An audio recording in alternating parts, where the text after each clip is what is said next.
Hello, everybody. How are you? Hope everything is all right.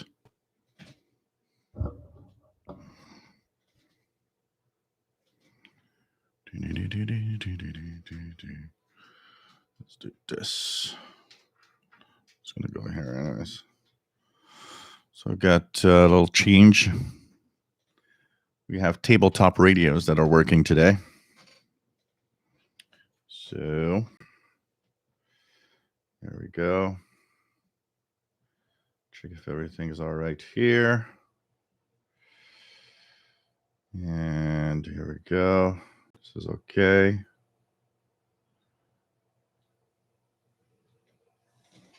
Hello, everybody. And we've got some visit. Mr. Paul saying hello to everyone. Happy World Radio Day, everybody. Hope that you are taking the time to enjoy radio. We're going to talk about that a little bit. We're going to talk about the impact of radio. And if you have stories or something to say, share them. Share them with us.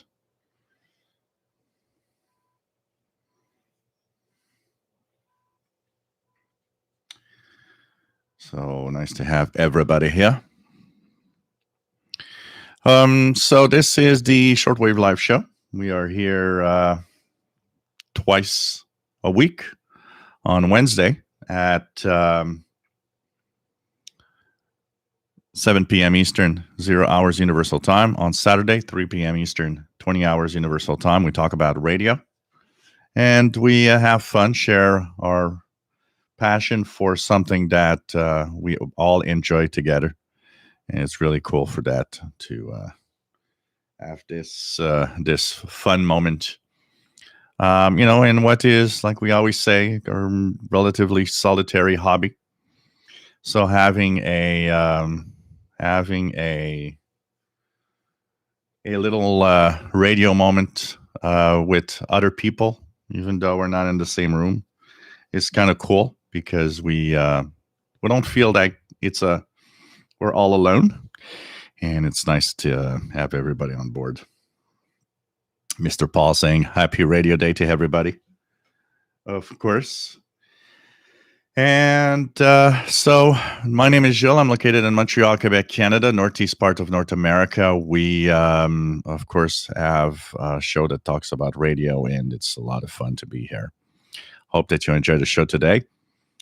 It's a little different setup today. No SDRs. None of them is actually plugged in right now because the antennas are actually right now used on two receivers that you guys probably don't see very well because of the microphone. If I push it a little upwards.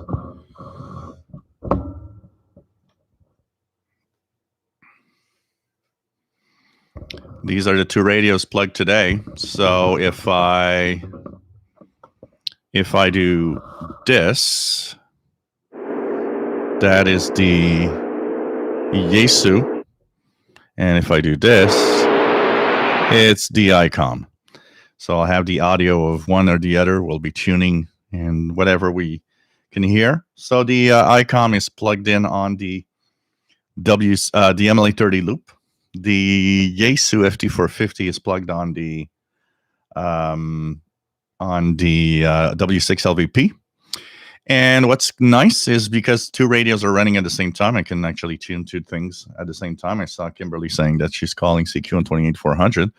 Yeah, let's put the Yaesu on 28400 and tune around the band. Oops, I'm on the wrong. Let me just here. DSP contour. Okay, here we go. 28400. Let's go there and put it an upper sideband. Here we go. So this is 28400. If I turn this up just slightly, we'll hear that. And let's try 9515, which is Madagascar usually. See, woo.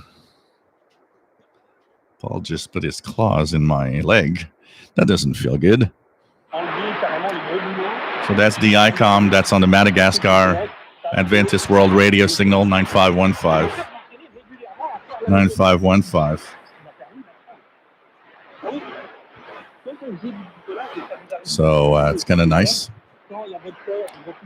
So I can actually monitor two different frequencies with two different radios. I think it's going to be a lot of fun. And we're going to be tuning on this World Radio Day with these radios. So there's a beautiful chat room with wonderful people. If you enjoy the chatting and having, asking questions here, this is a place for that. It's a place where you are all welcome. I've got a bottle of wine here. So let's, yes, Paul, but that ain't for you. That is not for you. So let me just pour a little bit. It's an Italian wine. And so if you enjoy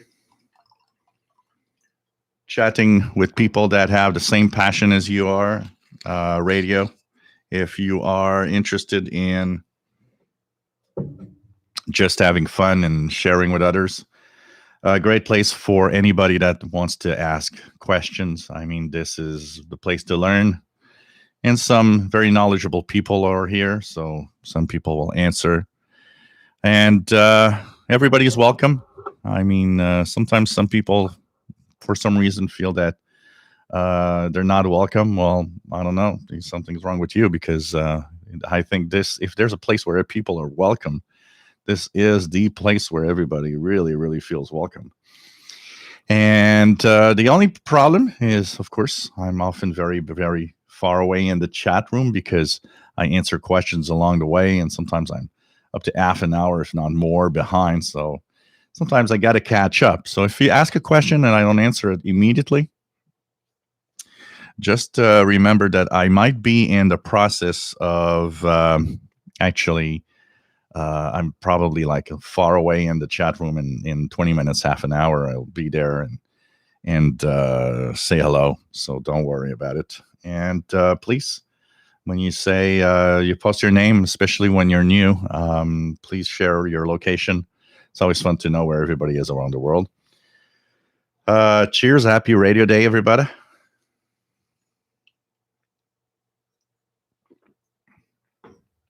Pretty good. So you got cat hair everywhere now. So this is really, really a place where we have a lot of fun with radio and just enjoy our passion. When this show is over, there's a Facebook group, Official SWL Channel. Official SWL Channel. Same name as the channel here on YouTube. And here you can, of course, continue talking about radio and sharing with others. And it's a fun place to be. It's a great Facebook group because it has really people that are passionate about one thing. And we talk radio and nothing else. No politics, no religion, no nothing. Radio is the subject, and we don't allow anything else to go through. Bobby Burgess, nice to have you here. WA5107 SWL in Morgan City, Louisiana, USA. Rob in Phoenix, Arizona, nice to have you here. David, KJ4CMY, nice to have you on board. From Georgia, we have 45 Unit, nice to have you here. US Lions, nice to have you on board. Richard, F8WBD. He's QRP-CW on 20 meters, and that's nice. PLF Radio, bonjour et bienvenue de la France. C'est toujours un plaisir de t'avoir parmi nous. Trim Valley, Mr. Bale, nice to have you on board from Portland, Oregon. Keegan, nice to have you here. X80Xer from Northwest Arkansas. Here it's very cold. We are reaching minus 20 at night. So we're just a little bit below the 0 Fahrenheit. And right now it's minus 10 according to my weather station. What else do we have? Okay. Lonnie and Clifton. Nice to have you here, Lonnie from North Carolina. Everybody's saying hello to Mr. Paul. Janusz Kowalski, nice to have you here. Kathleen, nice to have you on board. Matt, MDK2, nice to have you here from Denver, Colorado. René Charbonnier, the Dutch pirate, nice to have you here from the Netherlands. Joe Tyson from North Carolina, KM4 WRQ. We have Abe Lincoln, nice to have you here. Nice to have you here. Kimberly, K6YYL in California, nice to have you here. 319, nice to have you here from California. Graham, nice to have you here from Milton, Ontario, Canada.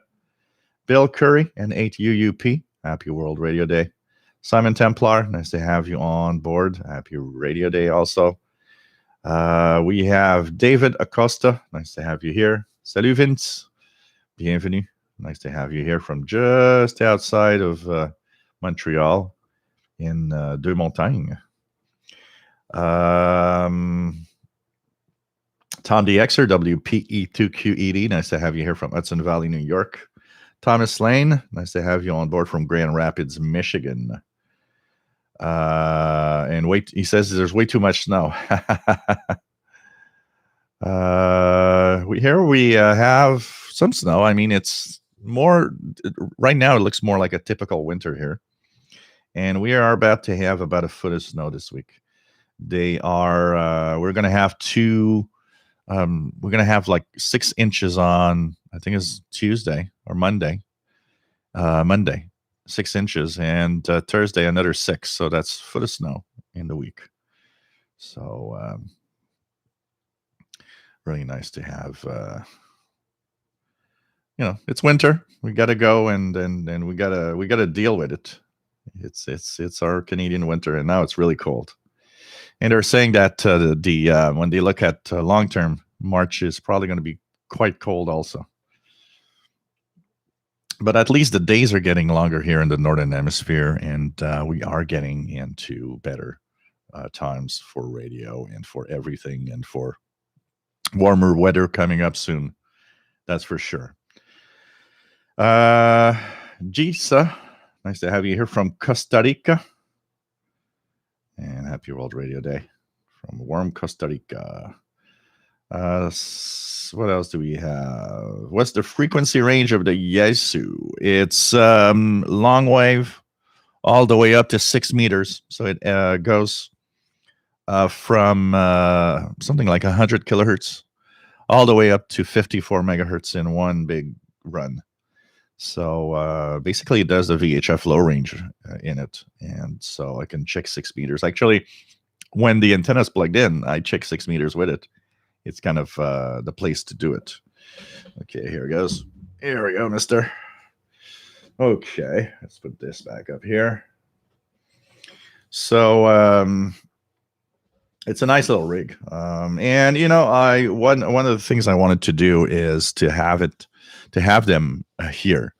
They're not exactly positioned where they're going to be finally. They'll be a little more in the back. But one of the things I wanted was to have those 2 radios plugged and working. And actually, I've been having fun. Last night, before going to bed, a couple of hours of radio that I did, tuning that, and actually was watching radio videos on YouTube with big screen TV in the back. And it's a different feel. It's a different thing. It's each style of receiver, be it an SDR or a tabletop like these with the knobs and the buttons, it's a different feel, a different way of doing radio. But they are really, really nice to tune around for sure. And I was kind of a little upset at the fact that the good old ICOM wasn't doing anything. Right now, it's actually positioned for shortwave, so I'm on 9515, but it's also, I also plugged in the mobile vertical, so I have VHF capability on it also. Highs around 15. Light and variable winds. Here's Voice of Greece, 9420.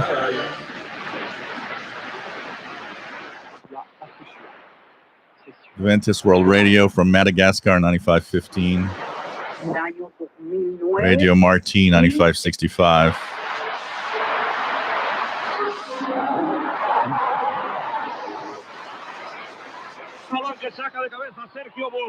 Radio Exterior de España, 9690.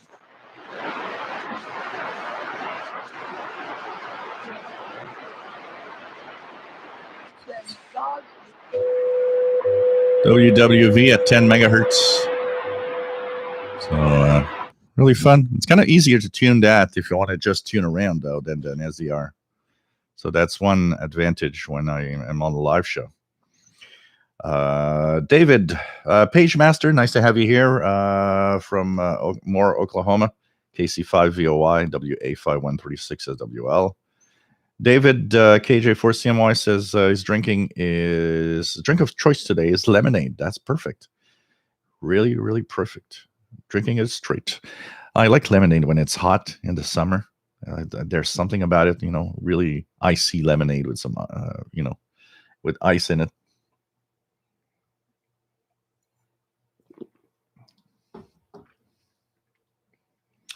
So, what else do we have? Tarek, nice to have you here from Cairo, Egypt. Happy World Radio Day.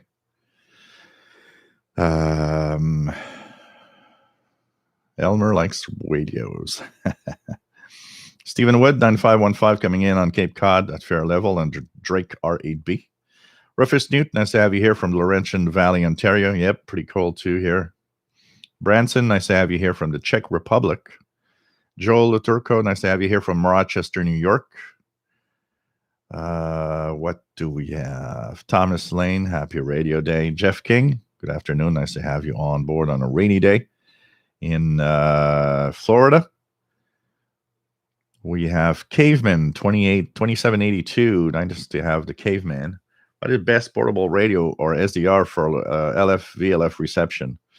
Well, a lot of them are good. It depends what you want to do. SDRs in general are pretty good on that. But what is mostly the problem will be the antenna and the noise level around you.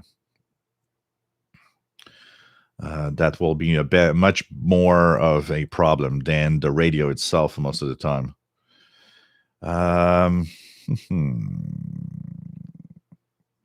What do we have?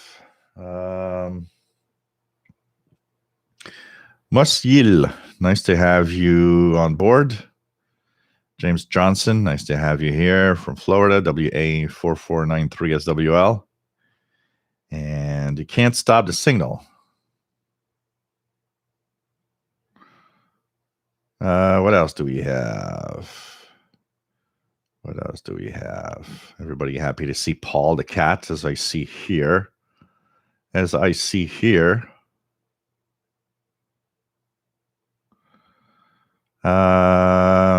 Thomas Lane received my sample copy of CIDX Messenger today.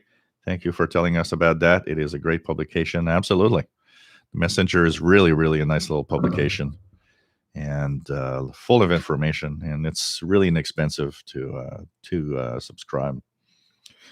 Sheldon was telling me that he got quite a few requests for sample copies, and we do have quite a few new members too, so it's pretty cool.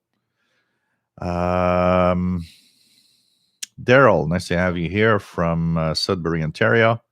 RJ88 Dakota, nice to have you here from Dakota. WA0113SWL. What else do we have? Jeff Williams, nice to have you here from Cornwall, UK. Page Master says, proclaimed in 2011 by the member states of UNESCO and adopted by the United Nations General Assembly in 2012 as an international day. February 13th became World Radio Day. And by chance, our live show today is falling on World Radio Day, which is pretty cool. Lou Braga, nice to have you here, Lou. K3TPP in New York City. First time? Well, nice to have you here. Hope it's not going to be the last. Abe Lincoln says that is the same forecast as here, about a foot starting about midnight Sunday. Simon says, we here in Portland, Oregon are sending the snow your way. Yeah, that's probably what's happening. So I don't care. I like snow personally, so I'm okay. Long in the tooth, Phoebe. Nice to have you on board from the UK. And looking for some set spots this year. Yeah, there should be more as the year progresses. I mean, we started seeing more last year. The sun became a little more active by the last end. It's a little quiet since the beginning of the year, but I think things are going to pick up. It's just taking the time to have those the cycle go up slowly. But we're definitely in the upturn of the new cycle now. Chaz Tank, nice to have you here from Louisville, Kentucky. What else? Transmission Tracker, nice to have you here from Hungary. Happy Radio Day. Pretty cool. James Johnson, it's freezing. Whole 62 degrees here in Florida. My God. Hey, we would be on the beach here at 62 degrees. We would be at 62. We would be on the beach with the kind of weather. What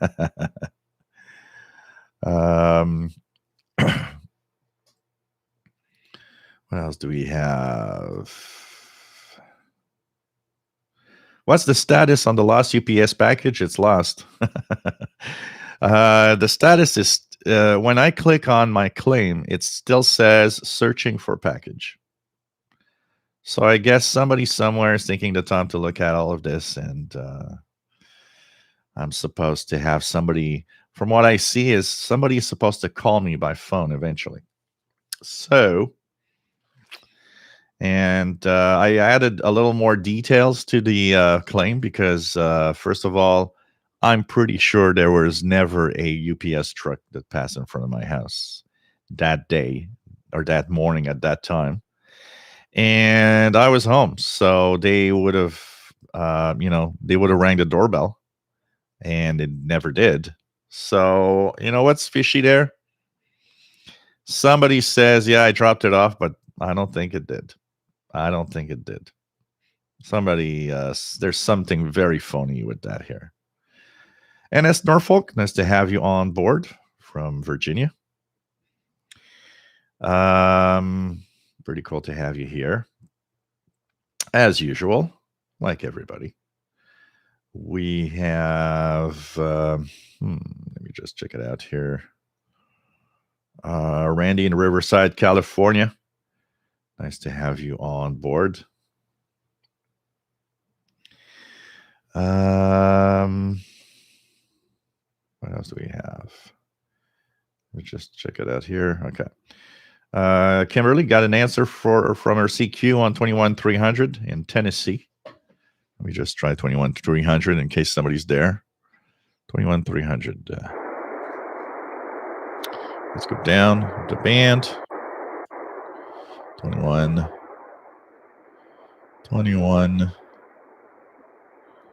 300. Here we are. I don't know if I'll hear anything.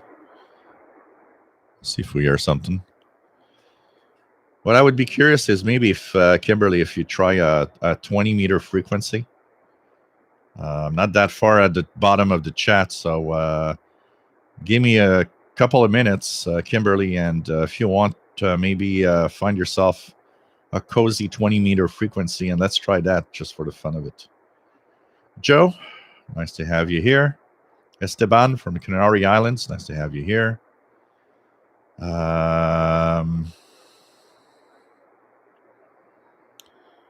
Tarek says, today, celebrating World Radio Day, we had a webinar on behalf of the Indian DX Club International. We had great DXers from India and different parts of the world. It was fun. Cool. Kimberly just worked Kentucky on 21300 also. Jean-Marc Letts, nice to have you on board from France. Bienvenue et bonne journée internationale de la radio. This is great to, I guess it's a fun moment here, a great place to celebrate this today, all of us together with radio. And that's nice to have everybody on board. What else do we have? Let me just go down slowly. Yes, we had a. Actually, we're going to talk a little bit about it in the International Radio Report tomorrow. Bob Brown, well-known kind of founder, basically of the Shortwave Festival, also KW3F, passed away. Unfortunately, sad to hear. Simon, I left my IC 7300 on that frequency I gave you. Nothing last night from that unknown number station. Huh. Okay. I suspect a lot of number stations are one-time frequency, and that's it. So pretty cool. What else? Ricardo, nice to have you on board. PLF Radio, can you explain for those who don't know what World Radio Day is? Well, it's simply that. So let me just. Here, I'm going to go here for a second. And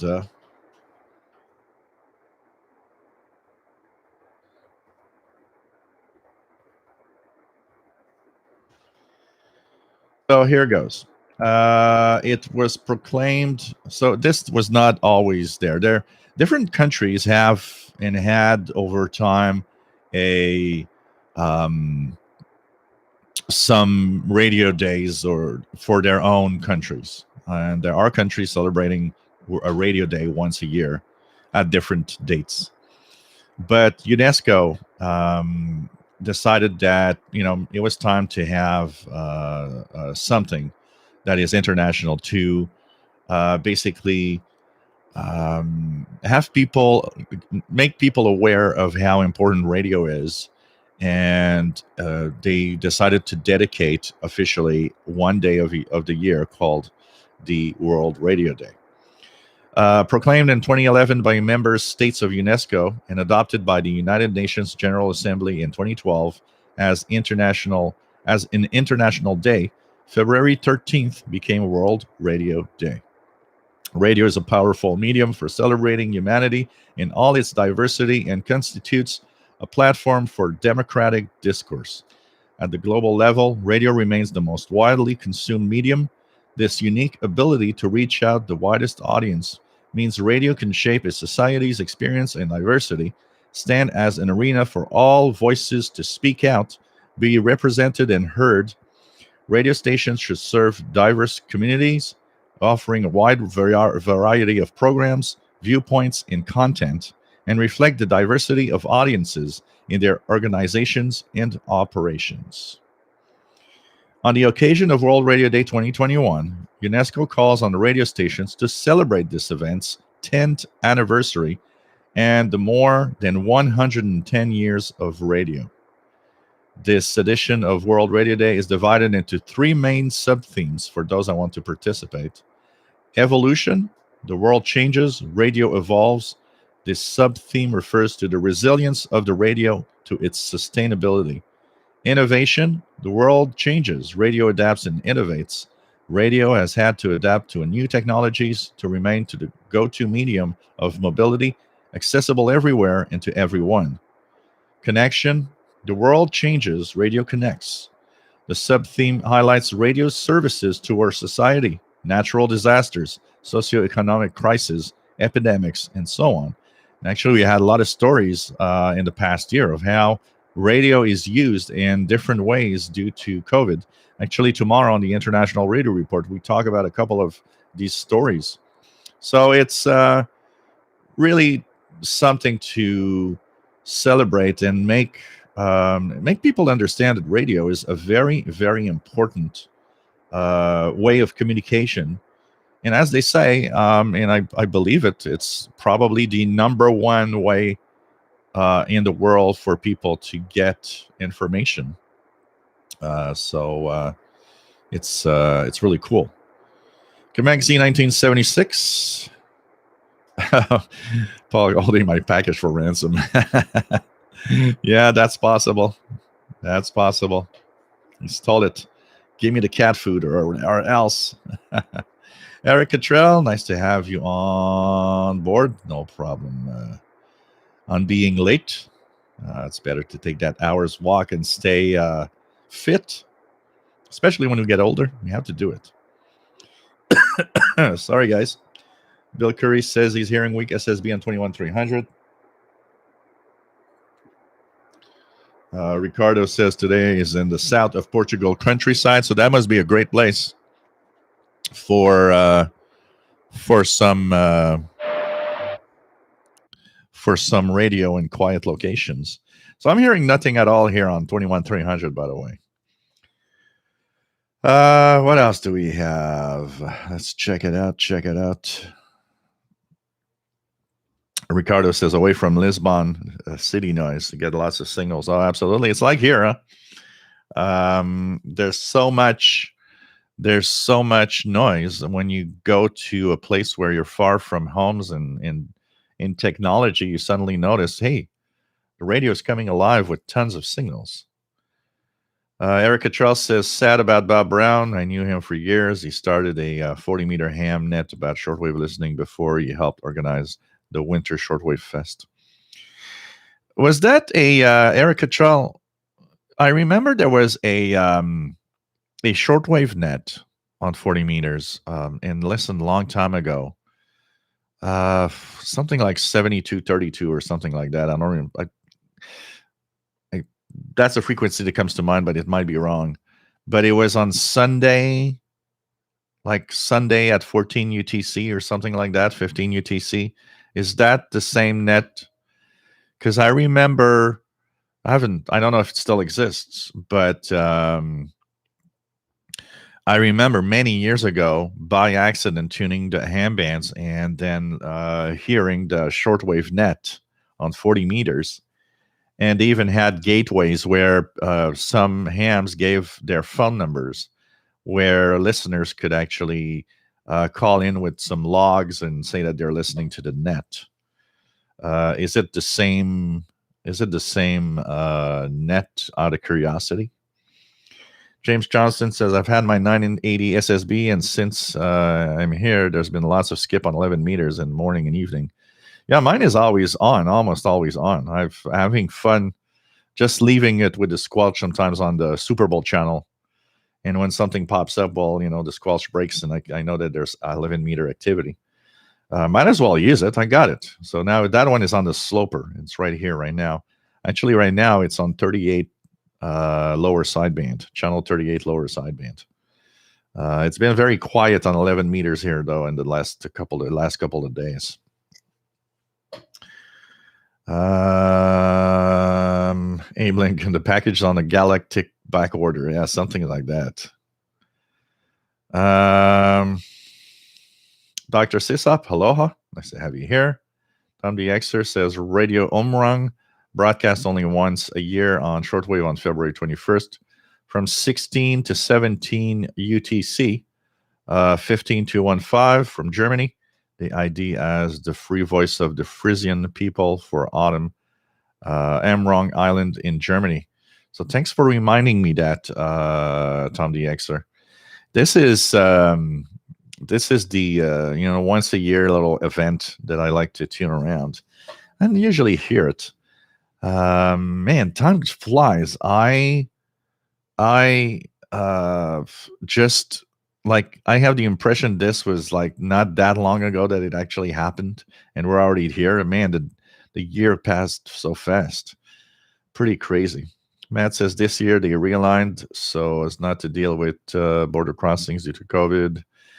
Yeah, hockey and all this stuff, the NHL stuff. One of the things that's at least interesting, like they were talking about the Super Bowl last week, and some people were mentioning, even people that don't really follow football, were mentioning, what's nice? The Super Bowl kind of brings us back to a certain normality we are used to with events and sports events and stuff. And hockey is like that. the return of hockey at least brings back some form of normality for a lot of people that follow that. Maniac. I like the Maniac DX. Nice to have you here. Happy Radio Day, and always happy to be here from Augusta, Maine. Nice to have you on board. -4 Celsius. World Radio Day time for WWV and CHU check, says Dr. Sisop. Yeah, why not? Why not? Let's check it out. So I'm going to use the icon. And we're going to punch in 25. There's nothing there. 20. Nope. 15. So we do have WWV in 15. 10. Coming in on 10 also. Then 5 and 2.5. Forget it. It's too early in the day. Let's try 14,670 for CHU. Nope. 7,850. Nope. 3.33. Oh, I got some interference, but here it is. So I have only 3,330 for CHU, which is a typical, it's a very typical normality for me, as most of 7850 most of the time skips over me. And 14,670 is almost never heard. And I think last time I received it was Eric Cottrell that mentioned it and said, hey, 14,670 is strong, like I haven't heard it in a long time. And it was actually very strong for some reason. And I think this was the first time I received it so well. But of course, since then, nothing. It'd be interesting, sometimes I think about doing an experiment, like punching 14,670, for example. And while I'm working throughout the day, just leave it there. And just put the squelch. I don't use squelch on shortwave usually, but now with that, just use the squelch just barely above the noise level. And if there's something happening with propagation that makes the signal pop up, I'll know about it, Jerry DX, nice to have you on board. And no, I don't believe John Sherry is hosting Hockey Night in Canada anymore. I think he left for some controversy. There's some kind of controversy happening. And I think he left because of that. Very colorful personality, I can tell you that. Michael Shedga, nice to have you here. Dr. Sisam, no stations here celebrating it. There's Radio Romania. Radio Romania is usually the station that always has a little something about World Radio Day. So maybe listen to Radio Romania today. I wouldn't be surprised they have a little something on World Radio Day in their broadcasts. Gunner 66, nice to have you here from Saskatchewan, Canada. Talking about Saskatoon, let's check out the email. I forgot to check it out. And by the way, guys, I'm going to check it out a little more often now, because we had a few check-ins that I didn't say hi last time. There was a Richard Lemke.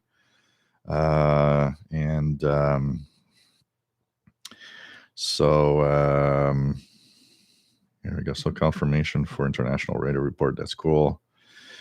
Okay. What else do we have? So we have Elizabeth in Regina, Saskatchewan, Canada saying hello. And we have Mario that says hello from just outside Gatineau, Quebec. Says been watching this post is in French. Says been watching your live show a couple of times in the past month and really love it. Thank you for supporting radio, and it's nice to see somebody from not very far away here in Quebec doing something on YouTube and sharing radio passion with the world. So cool. Hope you're going to watch regularly. And So kind of cool. So official shortwave radio at gmail.com, official shortwave radio at gmail.com. If you want to say hi, we're going to check from time to time and say for anybody. So just say hi, where you're located. And if you have anything to say, talk about, or share, let us know. Best times. Nice to have you here from Australia. Dr. Sisal finally got WRMI 9395. Strong now with no jamming signal. I wonder if it has to do with today. Probably not. I don't think Cuba takes the time to stop jamming on World Radio Day. But yep. 9395 with manifesting different kind of what I guess is Supreme Master TV. So here I keep chasing him forever like this. I just hope that I'm pretty sure that's Supreme Master TV, which I always find kind of a little weird. Jim, nice to have you here from Rhode Island. Chuck, nice to have you on board. KA3DFK.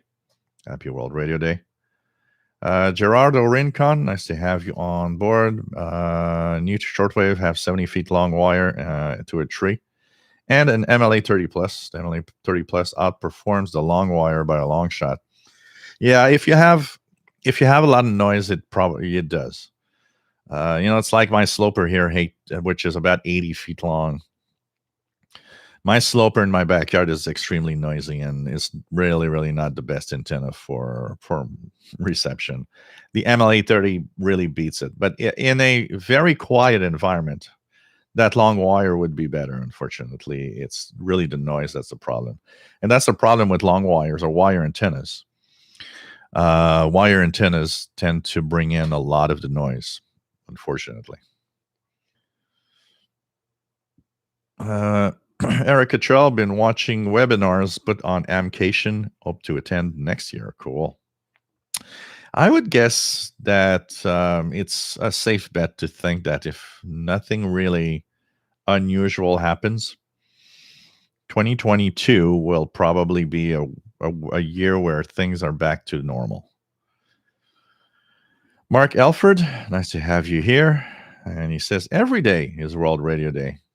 So, it's pretty cool. Mickey Dalmage, nice to have you here from Sherwood Park, Alberta, Canada. Gerardo says, do you have an antenna you recommend for a motorhome? I have a trip for a month. I'm bringing a Texan PL990X. It's small enough to be a pretty surprising portable antenna. The MLA 30 would make a great portable antenna for DPL 990X, honestly. Tarek says, though it is really a hard time that we are going through due to a pandemic, but was really nice to have less man-made noises and managed to hear WJHR from Florida in Cairo. Wow. And you got the QSL.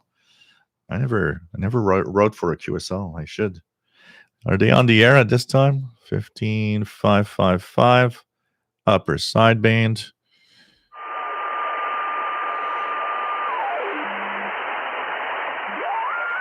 Yeah, I've got a tone here.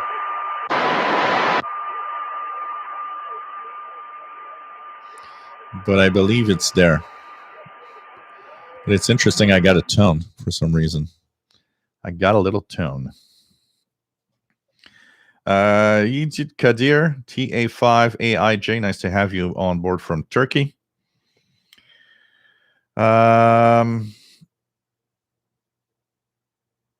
7240. Yeah, 7240. Eric says that sounds right, around 7240 on Sunday morning. Yes, they were gateway stations for non-hams can participate. Okay. I heard that. Does that still exist, or that is gone today? I guess I received that in the 90s. Long time. It's really a long time ago. In the 90s, I'd say I heard that. I was a big fan. I was listening in. I never called the gateway or anything, but I listened to that net on Sunday morning, probably every Sunday for quite many for a few years. Almost every Sunday morning, I was on the radio to listen to that. I found it cool that someone somewhere would actually have a shortwave dedicated net. Michael says, can an MLA30 be connected to a Texan PL880 without any extra equipment? You'll need just the proper cable to adapt the MLA30 to the antenna, the antenna's input of the PL880. You just need that little extra adapter to do so. Abe Lincoln says, speaking of odd stations, I picked up weird Morse code station again today. Some long strings of vowels, definitely hand keyed. Wow, kind of weird, eh? Eric Cottrell says, shortwave net was back in 85 or into 1990 or so. Well, somewhere around that time, I received it. I even wonder if it's not like in the late 80s, because I'm starting to wonder if I wasn't listening to them with my my Radio Shack DX 302 tabletop back then. Matt says last year Radio Omrong also did a DRM rebroadcast on February 23rd. I don't know if they're planning to do that, but the usual AM February 21st broadcast is scheduled. So that's going to be one of the nicest. That's going to be one of the nicest things. Pretty cool. Best of times here in the northeast coast of Australia. I don't hear a lot of shortwave at 5 a.m., 7:30, 5 p.m., 7 p.m. I hear some things. All local radio stations on AM, FM. Shortwave for KZ. Sheldon Harvey, nice to have you here. And let's take a note to remind everybody in the International Radio Report about the Radio Omrong broadcast next week. What else? Yeah, a year of COVID, pretty much. I was telling Sheldon yesterday, like in a month, it's going to be a full year that we've been pre-recording the International Radio Report rather than going to CKUT.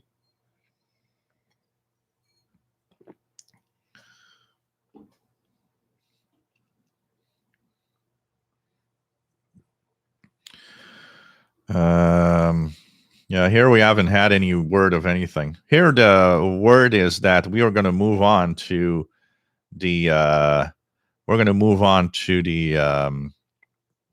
summertime, but we might be staying there. But there's not really a lot of talk about it, so it doesn't seem like many people is really doing anything. Honestly, I I hope that we do move our clocks forward, because or else if we stay into standard time without ever moving in the summer, it's going to be kind of sad to see that the sun sets at 8 p.m. instead of 9. Matt says, last I heard, they were hopeful that enough Americans can be vaccinated by July in order to go back to normal. We'll see. Here it's really going slow, so I'm not expecting anything before the end of the year. Pretty crazy. What else do we have? What else do we have?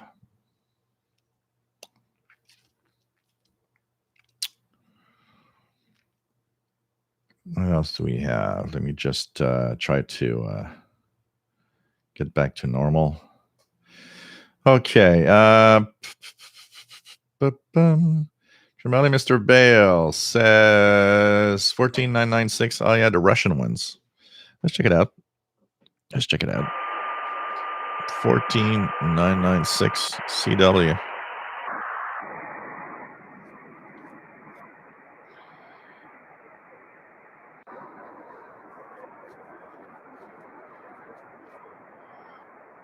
4996 is not going to be there. It's too early, but nope. I haven't heard Moscow time signal in a little while. At this time, I would have expected maybe 9996 to come in, but it seems that there's nothing there right now.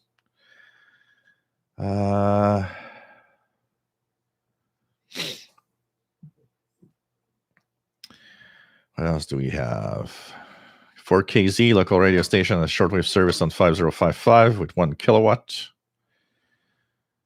Chimbali, Mr. Bell, me on shortwave. What is a squelch? Well, the squelch is the same for the scanner radios.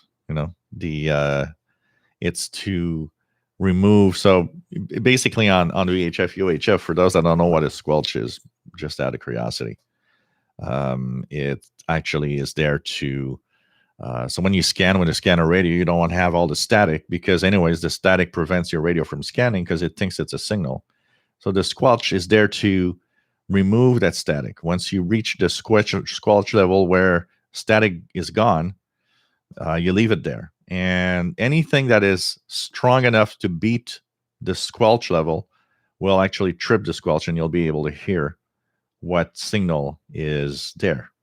So it's used a lot in the VHF, UHF scanner radio world because their signals tend to be pretty much always the same. It's not used, and I never use it on shortwave because it's pretty useless on shortwave. On shortwave, you don't want to squelch because the fading of the signals means that sometimes you might miss something because if you scan and leave a squelch on, it might pass over a signal that just wasn't a fade when you did it. So squelch isn't really used on shortwave. Joe Michaels, International Porch Pirate Day. I wonder if there are going to be more pirates tonight because of World Radio Day. Maybe. PageMaster's got PL330 that came in a week ago today. Cool. You like it? You having fun? Chris66, nice to have you on board from Arizona.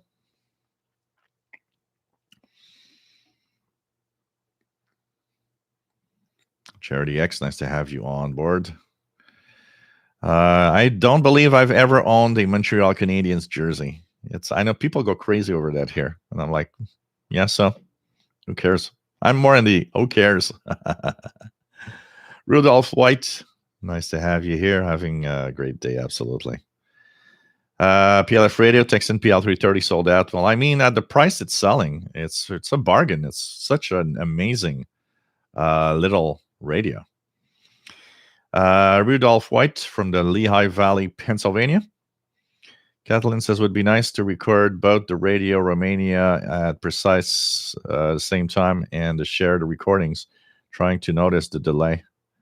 Germany and Canada.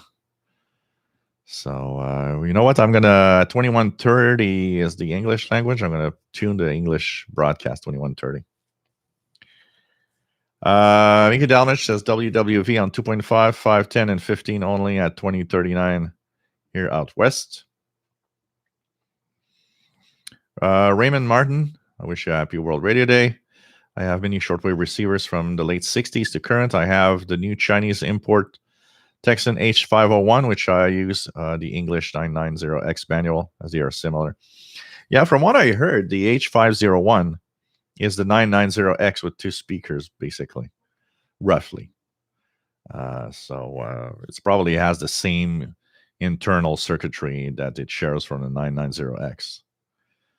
Horacio Negro, nice to have you here from Uruguay, CX3BZ, and have a nice World Radio Day.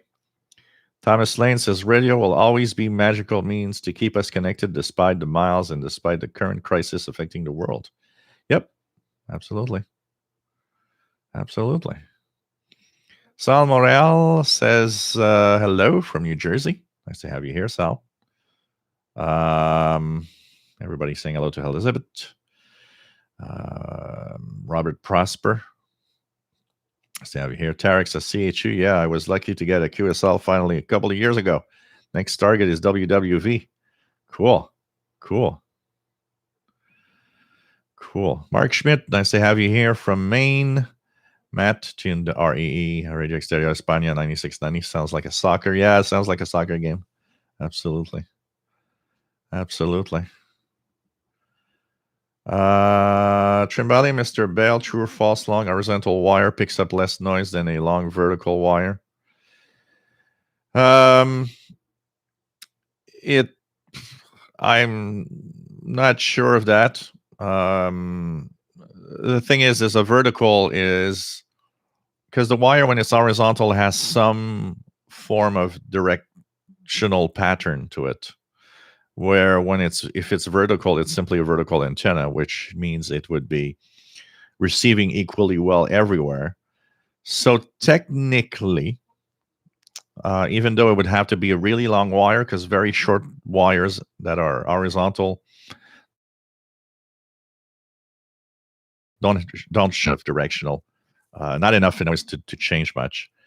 But if it's long enough, you might be able to avoid some noise by positioning it horizontal in a certain way to avoid the maximum amount of noise. Where vertical would simply receive everything equally everywhere, technically. But honestly, wires are known to get pretty much all the noise around. No problem, Matt, and have fun purchasing, going to the groceries. I did all that this morning. I took enough groceries and stuff to last for a few days without having to really go crazy and go out. Raymond Martin is in New Hampshire. Recently purchased Ethon E1 XM, with which I have the Sirius XM antenna and subscription. Cool. Nice add-on there.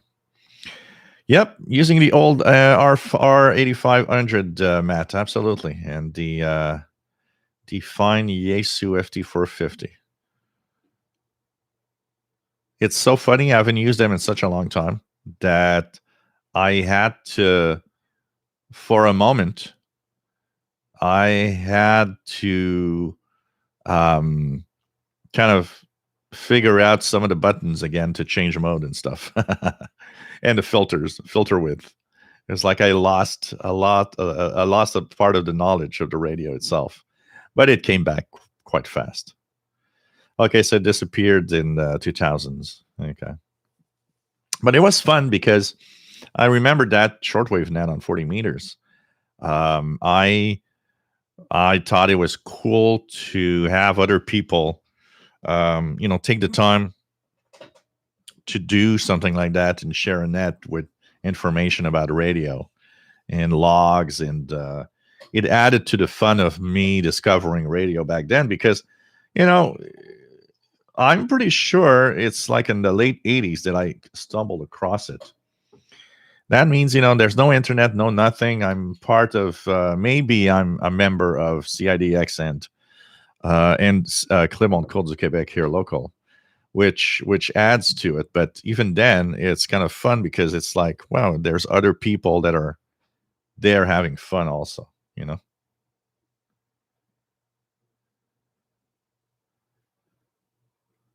So, Calf, nice to have you here from San Diego.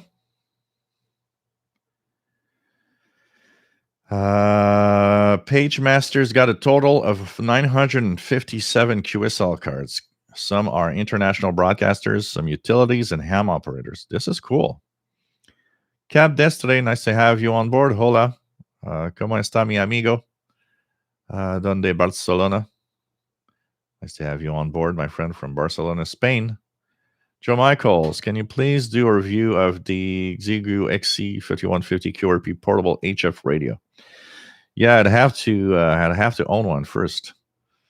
I get there's a lot of positive about it. There was a pretty extensive set of articles on shortwavelistening.com about it, and they seem to be extremely amazed at this.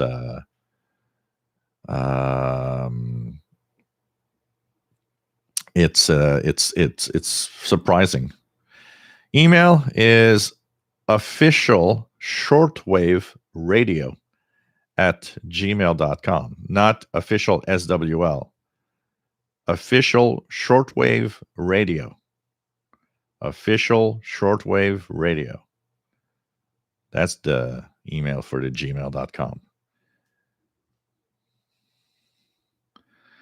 Thomas Lane retiring in April, and once retired, I'm planning on renewing my amateur radio license once again. Wish me luck learning all the materials needed. Cool. We are going to wish you luck, absolutely. Absolutely. And now you'll have a lot more time to do radio. You know, when I had those 9 to 5 jobs, I still remember, using a lot of my extra time when I had some time at home. By the way, if it looks a little foggy, it's the sun that's again playing tricks on the camera. There's no fire. I was so much dreaming about having the time to listen to the radio like I wanted, not having to work all day and all of that. Erica Trell, the first shortwave Winterfest was in 1987, and the 40-meter shortwave net was active before and after the first one. Okay. It was the late 80s, I would say.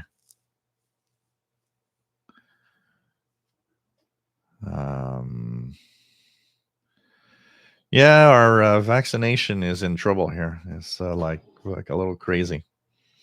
Just shows you that the Canadian government is a little bit idiot in the way that they do things.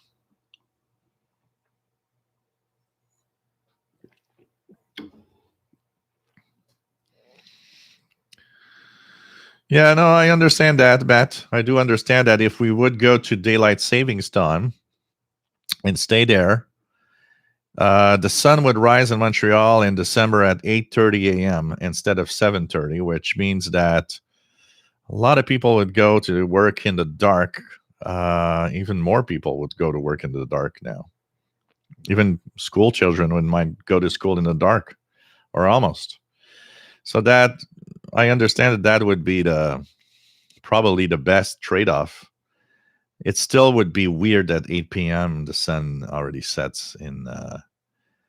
One of the things I would be pleased, though, is I would stop being messed up trying to figure out UTC every year, because it's always the same. When we do our time change, it takes me a few weeks before I get actually really used to the fact that, hey, oh no, we're not 4 hours, we're 5 hours, or 5 hours, or 4 hours. That would be nice. Breakfast went back to work on Wednesday. Hopefully no more shutdowns. Let's cross our fingers that things are getting better. Absolutely. Matt says only copies RWM in the summer.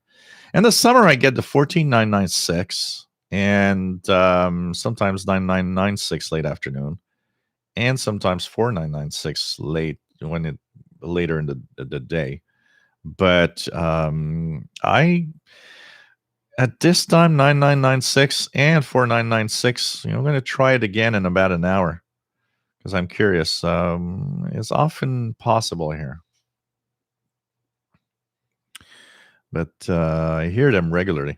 It's funny because I hear the RWM always by accident.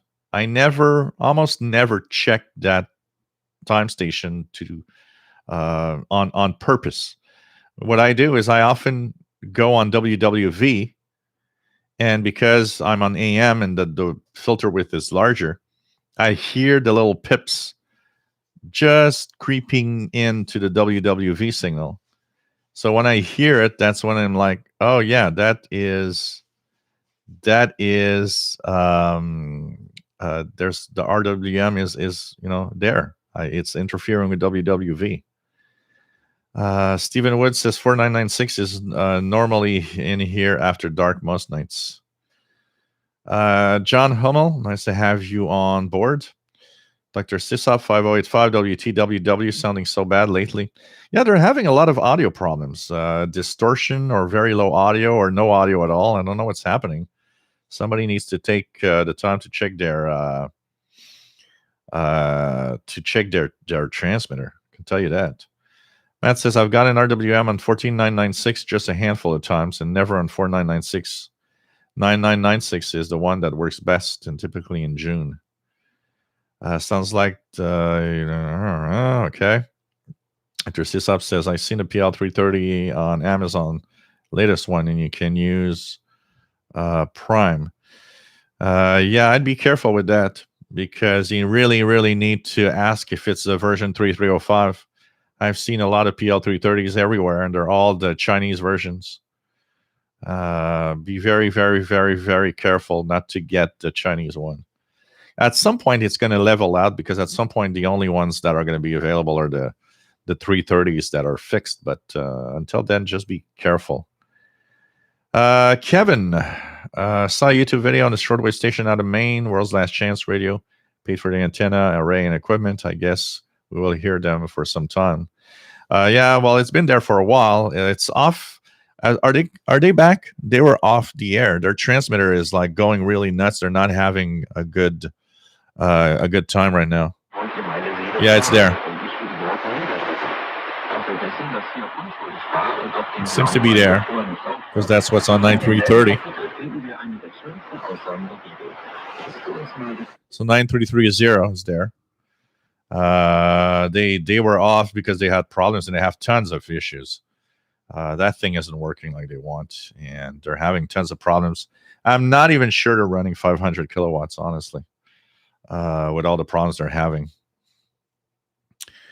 John Hummel has been listening to the Hamcation presentations from Orlando today. Mad Radio DXer, nice to have you here from the UK. Tom DXer has logged the Russian time stations on all three frequencies, and that's cool. Tremelli, Mr. Bell, young person sees a working boat anchor radio from before transistors. Think it runs on dim light bulbs. Man, these are so beautiful. You know, at night you turn off the lights. I did that last night. You know what? I went to bed at 06 or about 06:30 UT yesterday.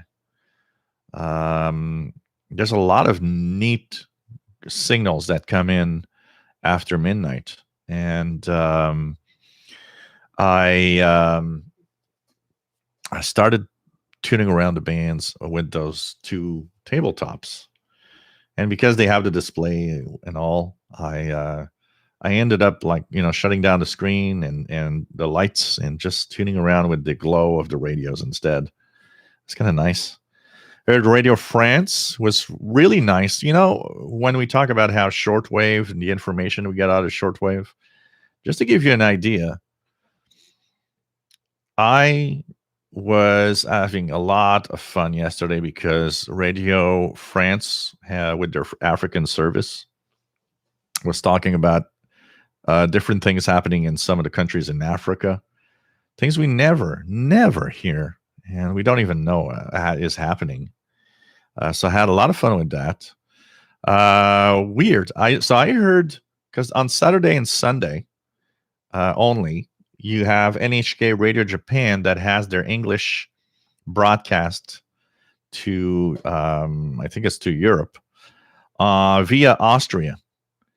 And it was coming in very, very well last night. And I'm going to try it again tonight at 05 to 0530. So 6185 and 7445. 7445 is from France. Both frequencies were coming in super well, 05 to 0530. And there was, so I listened to NHK Radio Japan, which was fun to listen to. At 0530, I tried the French service of Radio Japan, and it was weird because the only thing that they did was give a little small announcement at the beginning. They said, "We are sorry, but for the time being, we are unable to bring you the French language programs. Please listen to our English programs." And they switched to the English program once again, and that was on 7450 at 0530. So I thought that was kind of a little weird. So Dan, nice to have you here from Ohio. Hi, Brawler, nice to have you here from Arkansas. Geez, no, squelch is not a noise limiter. It's not that. Squelch is very, very specific. What it does is it raises the threshold of the receiving of the radio. And in scanner radio, it's really meant to be able to scan without, with just listening to what you want to listen to and not the static. And shortwave is not. It's not because shortwave is noisy that the squelch is not useful. It's because on shortwave signals don't behave the same way. On VHF, your signals are roughly, because most of them are from transmitters located in the same place, and if you don't move around, most of the time those signals have always pretty much the same level. So they are always very stable. Also, there's no fading in a VHF signal, apart from the skip that's on low VHF. But so a squelch is useful because that signal is always on the same level. If you scan and you remove that threshold of noise, you will receive whatever is above it. On shortwave, it's useless because the fading all the time, you miss out on tons of things all the time.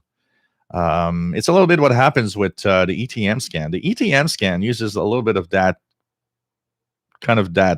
way of doing. It's kind of just trying to find something that is better or higher than the noise floor when you try to scan the shortwave bands. But if you scan, 5 times in a row, you'll have different results because stations might have a fade out at the time that the scan or you're scanning through a certain frequency. It's really not the noise that's making a squelch, something that we don't use on shortwave. It's really mostly the fact that a lot of fading all the time. So signals are never at the same level. They're always going up and down. Plus all the different modes and different things that pop up everywhere. Joe Tyson. Oops, I lost my space here. Trying to go down. Okay. Joe Tyson says generator verticals are most susceptible to noise and horizontal antennas. Yeah, but probably because they are receiving equally on all sides. So they're receiving the noise equally everywhere. Chris Williams, nice to have you here. Looking at getting a small shortwave radio. What's your thought between the Radio R108 and the Texan PL310? Both are great receivers. Whatever you will choose between one or the other, you will like and you will love. One advantage of the Radio, you have the air band, which enables you to listen to local airports if you have an airport around you. Also, I believe the 108 goes to 2999 kilohertz, so all the way up to 30 megahertz. PL310 doesn't go as high. So you have a larger frequency range on the Radio for sure.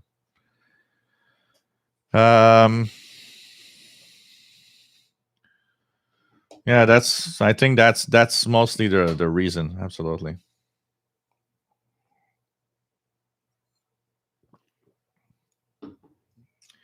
Yeah, Dan, WBCQ is a station in Monticello, Maine, with that huge antenna and transmitter, 500 kilowatt transmitter. But boy, they're having tons of problems. Azaz Ashmi, nice to have you here. Glad to see you are celebrating World Radio Day. Love radios and studying their engineering. Cool. Kev Michael received 774 kilohertz NHK2 in Japan at 3:30 a.m. in the morning from Hawaii with a Sangean 909X with great reception. Also on 747. Cool. That's nice. What else do we have?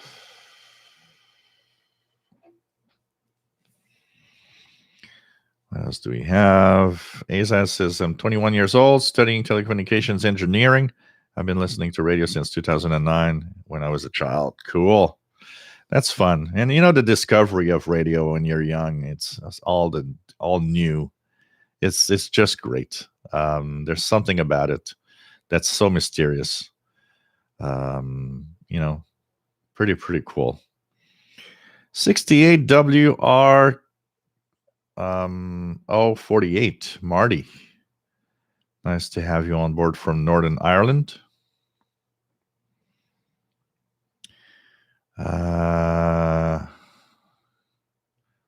Dan says, son, what's that? Official shortwave radio. Official shortwave radio. Is it that difficult to understand? Official shortwave radio? I could have written it down, but I just thought that official shortwave radio isn't that difficult to get. That's all. Let's check the email just out of curiosity. Richard Lemke, nice to have you here from St. Albert in Alberta. And happy Radio Day. And says he's hearing 93.95. So cool. Nice to have you here, Richard. And cool to have you say hi through the email. Pretty cool to have you on board. And watching the live show. And you got a lot of the closures of these sports stations. I was listening to World of Radio, and Glenn Hauser had one of the comments about Peter Laws that is sometimes in the chat room here.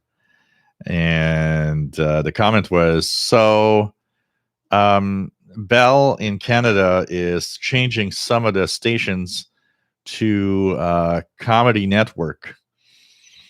And he was saying, so sports didn't work out. What makes them think that comedy is going to be better? I was like, yeah, that is a pretty good question. I mean, it's crazy what's happening. Let's see if I can. There's some sun here as it's setting, and it's getting really the right angle to get into the camera because it's a little more to the west as it was southwest, and it shows here when the sun sets on the December 21st. I have two small houses, and between them there's a pine tree. The sun sets on December 21st.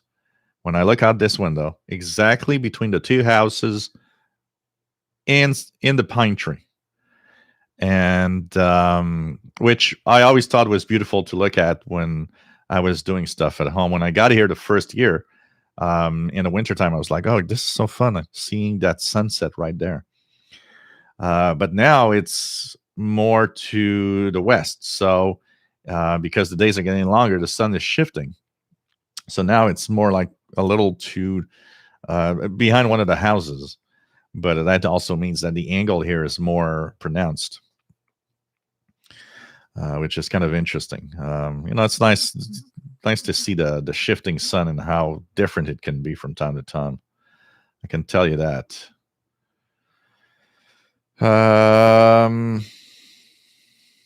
What else do we have? Kevin Michael, radios are still cool. 1593 kilohertz is Korea after 12 midnight here in Hawaii. Cool. Robert Osborne, nice to have you here from Niagara Falls. Let's try some medium wave DX tonight. Cool. Chris Williams.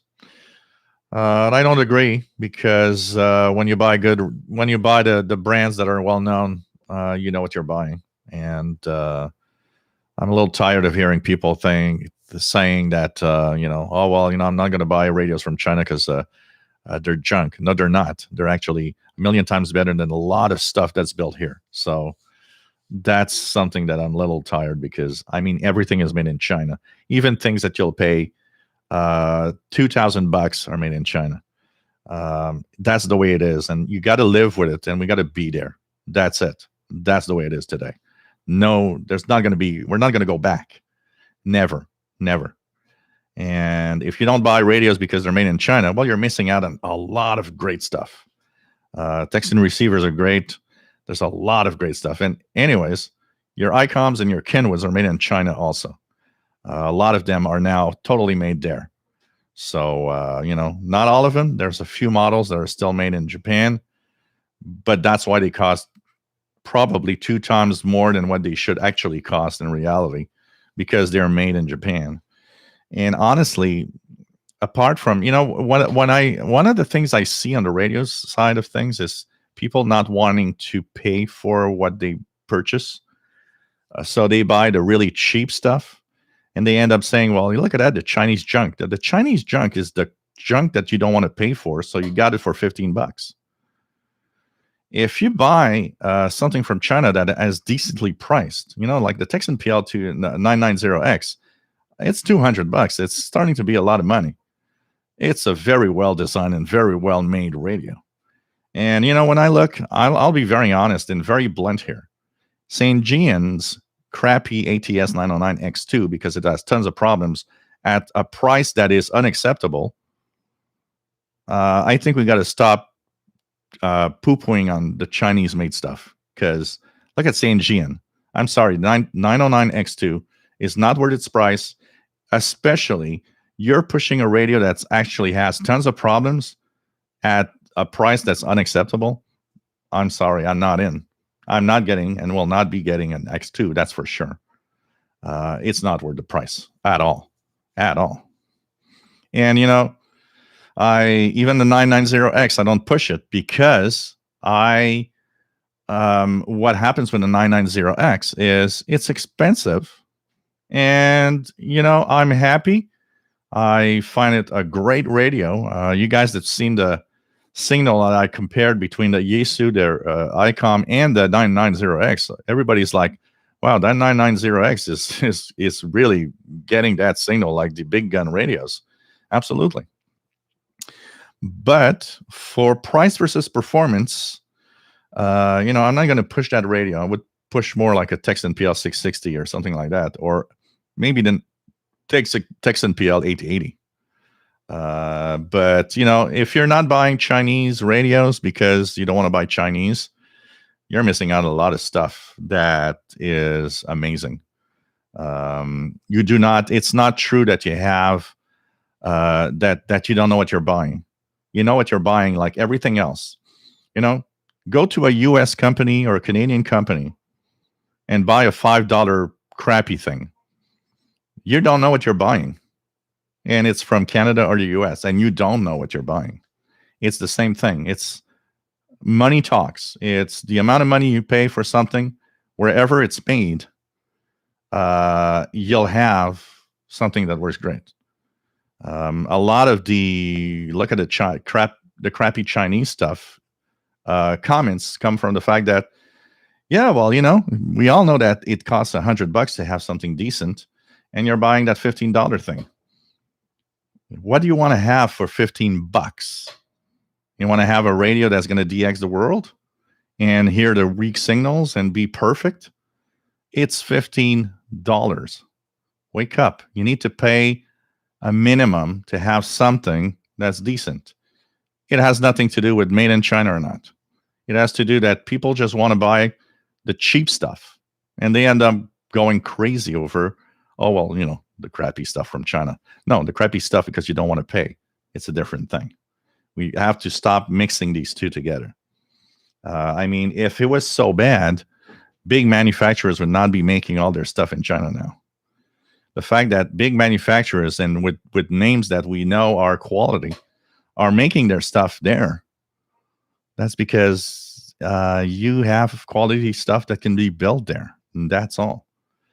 It's a comment that I'm a little tired.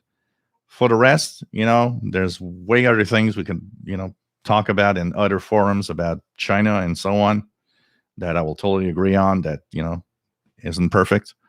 But strictly in radio manufacturing, if you put the money, even if it's made in China, you're going to have a great, great radio. Canadian Radio TV guy, happy World Radio Day. Mad Radio DXer, Radio Romania International had transmission problems during the week. Was listening and went off the air. Yeah, I saw a few people commenting about listening and not having a good signal. Let's try to go a little faster here. Yeah, I didn't see it already, Mika Delmich, but I did get the link. I saw it just before I came live, Miki. Absolutely. Gerardo says ordered 3 radios from Anonco in Hong Kong. Company is amazing, fantastic service. It's the best place. If you order something, a radio from the internet, and you have really no idea where, you don't want to go on eBay. Anonco is known for its great service, is known for the great help. They have built a reputation. As for the shipping, it's high, Dr. Sisop, because nobody wants to ship a battery. So to get a radio with shipping with a lithium-ion battery in it, you have to pay shipping. Because the radios without batteries, shipping is free. You can have free shipping on almost anything without batteries at Anonco.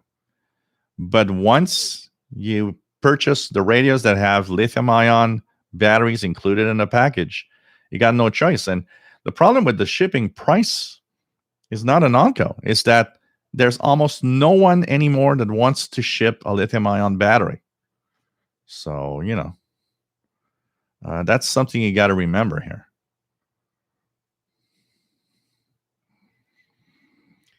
What else do we have?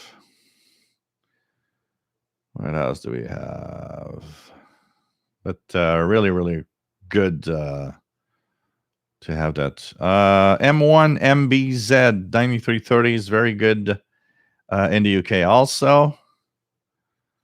Tarek says NHK does that on all languages on weekends with English news, then switch back original language till the end of transmission. Oh, really? I didn't know that. Okay, it's a weekend thing. So because I listened to the weekend broadcast, that's what they did. Oh, I didn't know that. Okay, thanks for the information, Tarek. Because I listen through the week sometimes because they have a few other frequencies. And that's the problem. So it's kind of interesting. Well, I can tell you, Dr. Sisop, here you're getting charged taxes, even if it's an Onco. What happens is that the taxes are charged when you get the radio. So I had to pay the $30, almost $40 sales tax for the Texan PL990X here. Same thing. I had to pay taxes on the thing that I don't have, the antenna coupler, the multi-coupler. Cell tax here are automatically applied to everything that you receive.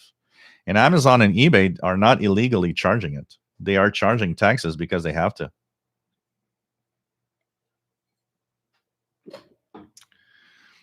Yeah, the haze is the sun. So it's going to be hazy, non-hazy, because there's I have horizontal horizontal thing here. So in between the little, each horizontal blade, I would say, there's a little spot. So when the sun gets to one of the spots where it can get in, the camera has that haze because of the sun that's on it. Looks like there's some smoke in the room. Ari, nice to have you here. All India Radio in French, 9620 today, 20 UTC. Maybe they are coming back. Yeah, they're saying that there's more and more of the services coming back. So as the days go back, I'm crossing my fingers. I want to have all India radio coming back with their English on the frequencies we could hear really well in North America. I really hope so. M1 MBZ, is there any meaningful difference between the 310 ET and the 380? The 310 ET is performing a little better from what I've seen. Its sensitivity is better. Laura Robinson, nice to have you on board. K04 DFJ. Nice to have you here, Laura.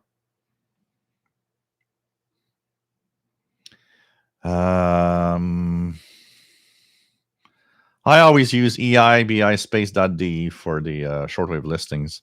Let's check out Radio Romania. It must be on right now. On let's try 6170. Yep, 7310.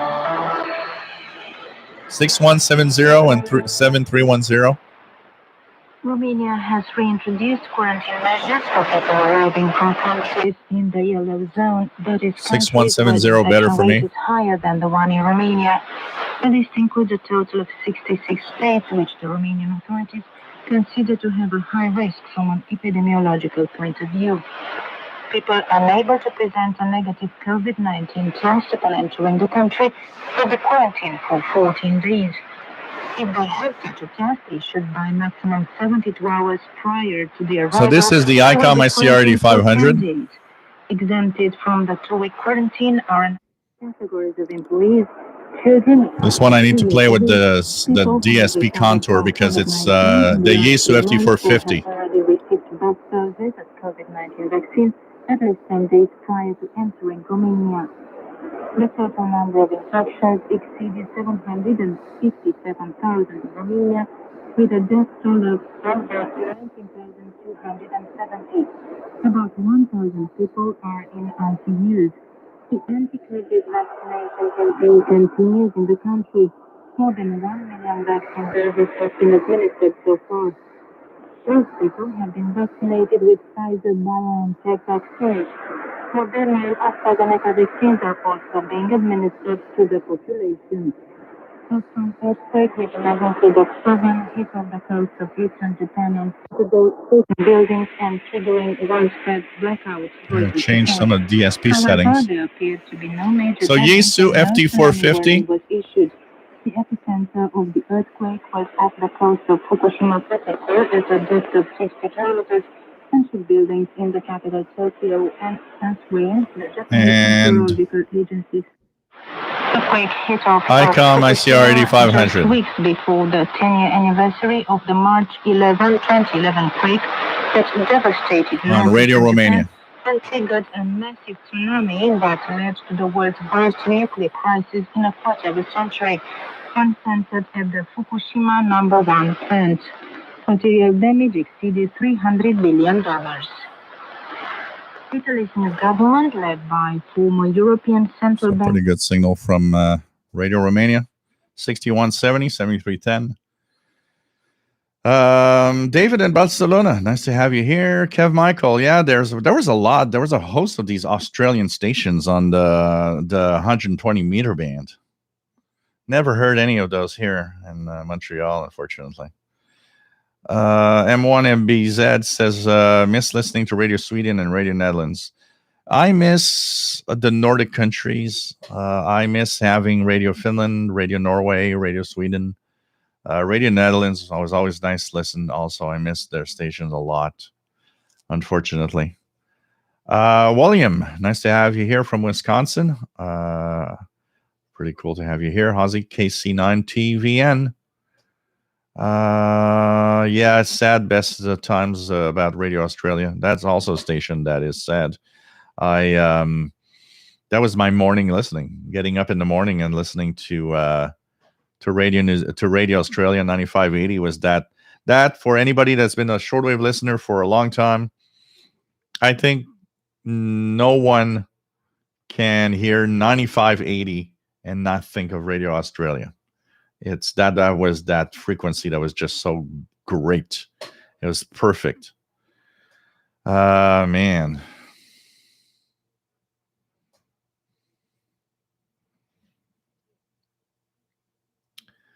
Kevin Crivelli says, just started with the Xing. Glad to be here on World Radio Day. Cool. Welcome aboard. Dan says, wonder what the wind load on WBCQ antenna. Oh, man, big like it is. It probably is pretty crazy. I can tell you that. So really, really crazy. What else do we have? I'm not Chuck. I need to find out your schedule. Write it somewhere. Do you know who the money man is behind? It is apparently some Egyptian rich guy that is supposedly behind the operations of World's Last Chance. But there's a lot of mystery between all of that. I agree. Me and Sheldon, we were talking about it yesterday a little bit, and I tend to agree a lot on that. Is with the prices they're charging to be on the air, I have personally also a hard time understanding that just with the programming, WRMI, for example, can have such an extensive antenna farm and transmitter site, which is pretty much the biggest in the world. WRMI's Okeechobee transmitter site, one of the biggest in the world, if not the biggest in the world today. You're going to tell me that just with charging $50 an hour for programs, you're paying for that? There's something we don't know that is there. And I personally, and I have no proof, nothing to give out as proof, but I still think the U.S. government is giving money in there to keep a lot of that up and running, just in case we need it someday. Because any government that knows a little bit about the properties of shortwave knows that in times when things go bad, that's a hell of a powerful medium. I remember seeing a documentary where they were saying that, sometimes we think about it. Is it useful? We look in the Asia region, Radio Free Asia, which is the U.S. propaganda machine for broadcasting, like Radio Free Europe, Radio Liberty. And the documentary was actually saying, part of all the scheme of everything that happened when when the Cold War ended, the USSR crumbled and all the countries suddenly became, free, basically. There were several reasons. There were a lot of reasons behind, and a lot of things that went to the fact that, okay, they're just going to continue anymore. But one of them in the documentary, they were mentioning that the power of radio played an amazing role in there. That we might not think that it's such a powerful medium, but broadcast programs to a region of the world that has difficult access to real news and real information. And you'll be surprised at what it can actually do over time. And I think everybody agrees in many spheres of politics and world affairs that the voices on shortwave of Radio Free Europe, Radio Liberty, were very powerful in helping in what happened and how all of that crumbled and how the curtain the Iron Curtain came down, basically. It's surprising. It took time because it's a mix of all sorts of things that it's not just radio, obviously. A lot of it had to do with the fact that the USSR was pretty much bankrupt. They couldn't afford to continue going the way they were. Things were all going wrong in almost every sphere of whatever they were doing. But radio is very powerful in having all the proper information sent out there, honestly. So it's pretty crazy. What else do we have? Tim Francisco, does anyone remember a program on Radio Moscow from the early 70s called Warmongers Weekly? I would like to get some recordings of this program. Warmongers Weekly. I don't remember that. I don't remember a program named like that. Honestly. Let me just check it out here. Does anybody have a recording here?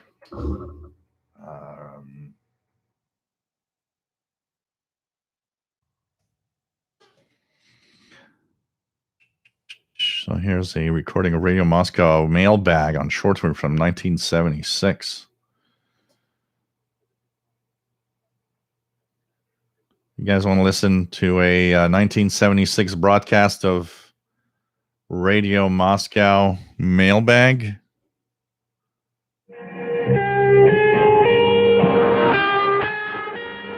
Hello, everybody. This is Moscow Mailbag coming round again. So this is from 1976. Today, your mailbag team is Doris Maxima, back from her holidays, and myself, Edward Diatlov. Kind of crazy. It has a sound and brings, even that brings me back. Yes, Tom's gone on his holidays, and as I said, here's Doris back from hers and looking very fit, I must say. And I feel fit. The first thing I did on getting back was to fish out my umbrella. When I was on a Baltic cruise, it was sizzling hot, and everyone was saying, when's it going to rain? Well, here, when I got back, everyone was saying, rain, rain, go away, come back on another day. But more about my holiday next week, when I've had time to get dug in and have read some of your letters. Well, who's our first letter from today, Edward? An old friend of yours, Doris, Brian Hartley of Thornton-le-Field, asking what's being done to build up Anglo-Soviet relations. A great deal's being done, Brian. Hello, Brian. It's nice to be talking to you again, and to find that this week, the first batch of letters that I started on, there was one from you. Thank you very much indeed for writing. And now for your question. Man, crazy. Feel like I'm listening to Radio Moscow from that time. Absolutely. This is really, really, really crazy. So I'm not finding any thing that warmongers, but it doesn't ring a bell to me anyways. I don't know if anybody else has some... Paulinkas just picked up a County-Com GP5 SSB for less than 100. What an amazing little radio. It's very sensitive, and it does very well what it does. The ETM scan is really great, I got to say. Edward Felix, nice to have you here. Happy World Radio Day. Absolutely. Yeah, I agree with that, Matt, too, about what you're saying. That's I'm not going to go back into the conversation, but I do agree with you, MDK2.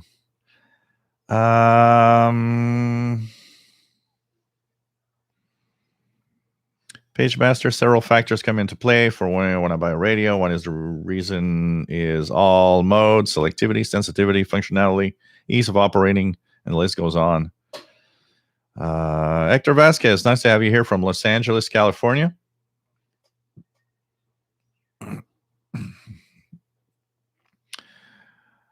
David says, in China, like many other parts of the world, products are manufactured up to spec. China is perfectly able to make quality gear. Absolutely. Absolutely. For sure.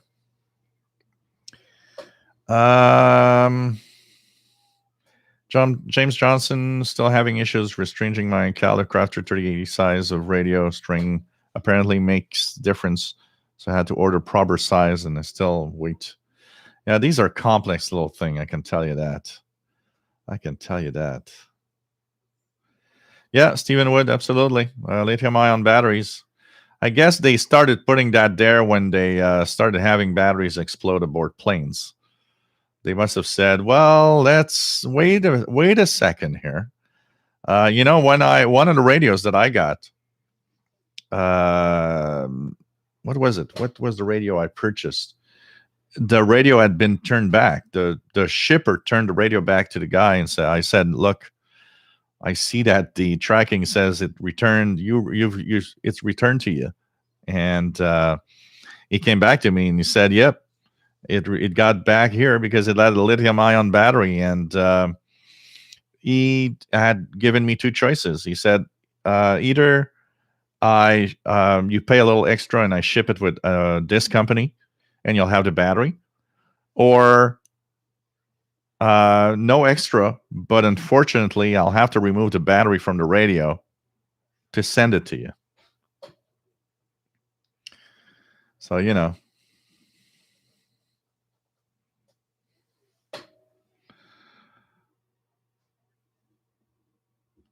radio is subpar or not, Chris Williams, only because of the radio itself. If you're not choosing right, that's all.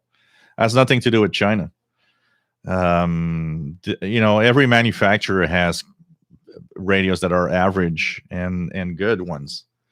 So it's not a question of China. I think you just voiced it wrong. Then it's more of a question of, I don't want to have a bad radio. Well, it has nothing to do with China. It has only something to do with just choosing the proper radio, the one that is, the ones that are the good radios to listen with. That's it. TV Radio 72, happy World Radio Day. What else do we have? Carlton, nice to have you here. 9Z4HX, happy World Radio Day. KW1161, my best DX was received. KFI on 640 kilohertz. Wow. And Diego, on a national Panasonic, Diego Garcia back in 1983, when noise was really, really lower. Almay Sam, 7310, better for me. M1MBZ says loud and clear on 7375. Yeah, because one of the frequencies is to Europe. Fast Low, nice to have you here from Montreal. 7310, strong on MLA30. Yeah, 6170 was better here too. What is that 7345 called Icon? I don't know if it's still there. Let's check it out. 70s, very good years for 73. cinema. They did not. I got nothing here. While the Sahia Film Studios, 5 films a year, there was also Animation, the animation studios. Unfortunately, So I got nothing here on 7345 in my location, anyways. What else? What else?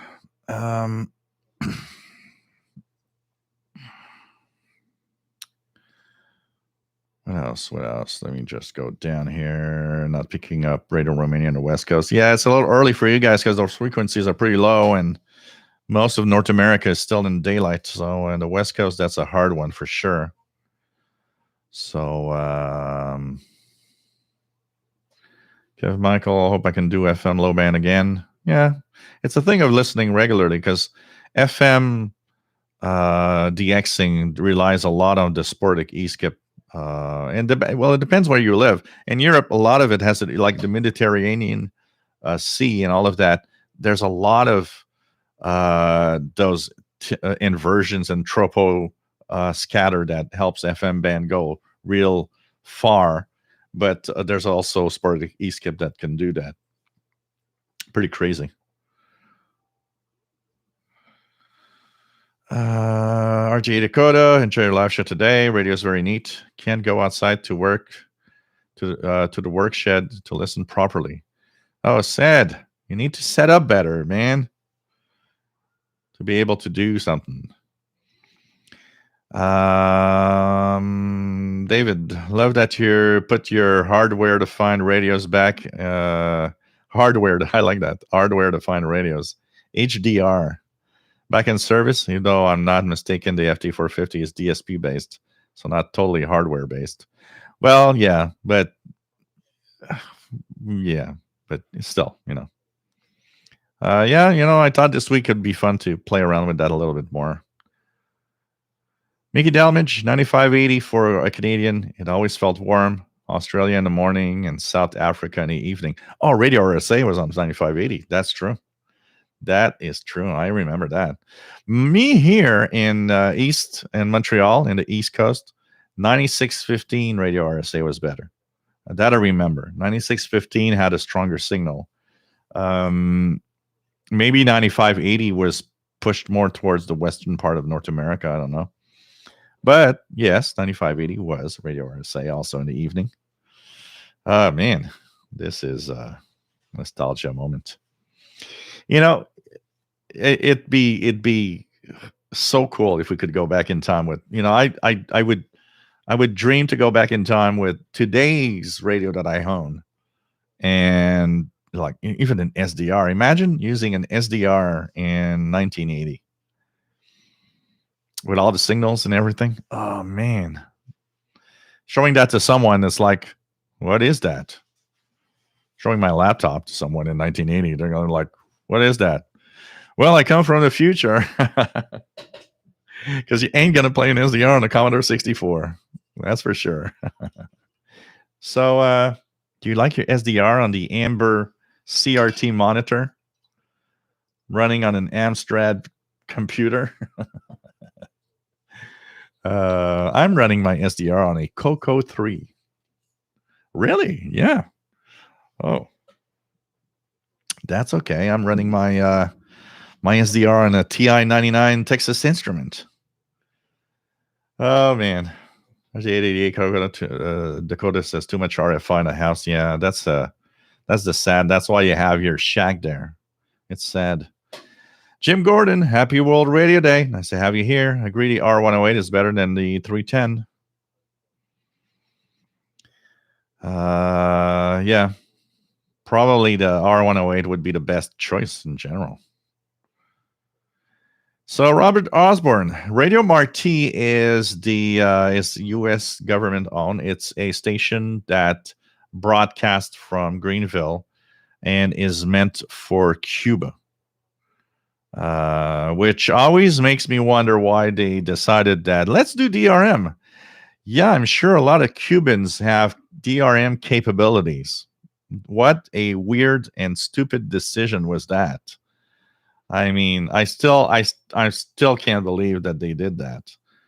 I tell you, the guys that are pushing DRM, I don't know how they do it, but they're pushing that crappy technology on shortwave where it shouldn't be. DRM has its place, yes, but not on shortwave. It's stupid, and I still continue to hear broadcasts of stations saying, well, we will have that DRM portable that, yeah, bring me a $50, bring me $100 DRM portable. I'll buy it immediately. You know what? If you tell me there's a $100 DRM portable that's decent, I'm going to go and purchase now live. No, there's not. And the only DRM radios are obscure brands that we can't find anywhere.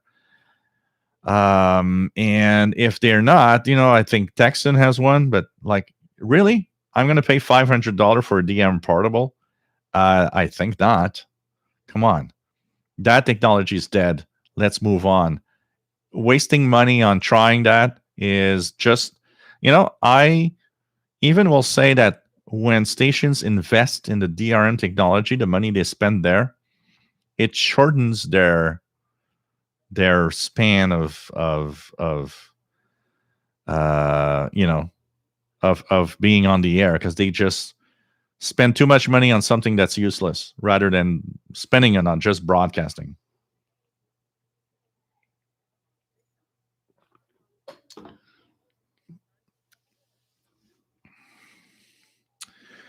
Yes. So DRM, it's possible that they're DRM 7345. Let me check it again here because I'm not hearing anything, but I didn't. Yeah, there is a signal. Okay. Oh, yeah. You know what? I was so concentrated in the fact that I don't have that waterfall in my face that I just didn't realize that instead of just static, that was DRM. So 7345 is DRM. It's Radio Marti DRM from Greenville site. Once again, can you show me a Cuban that listens to DRM?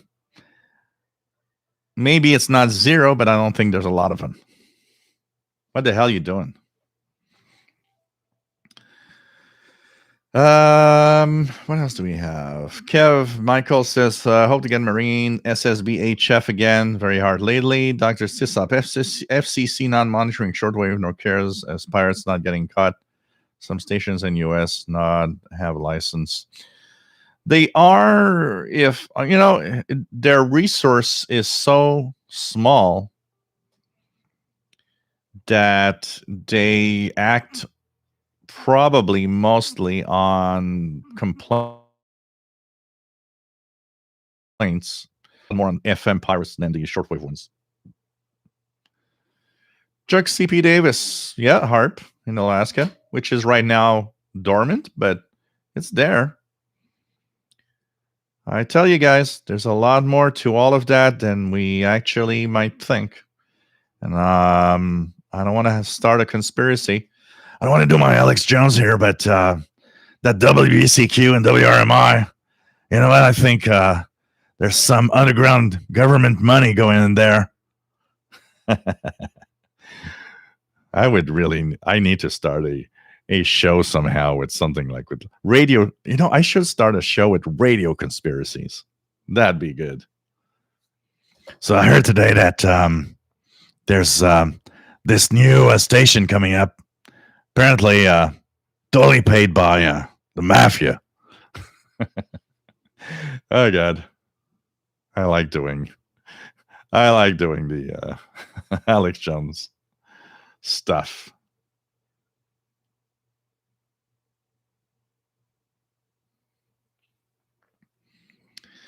So let's try to go a little faster so I can catch up with the chat room here. I'm a little back.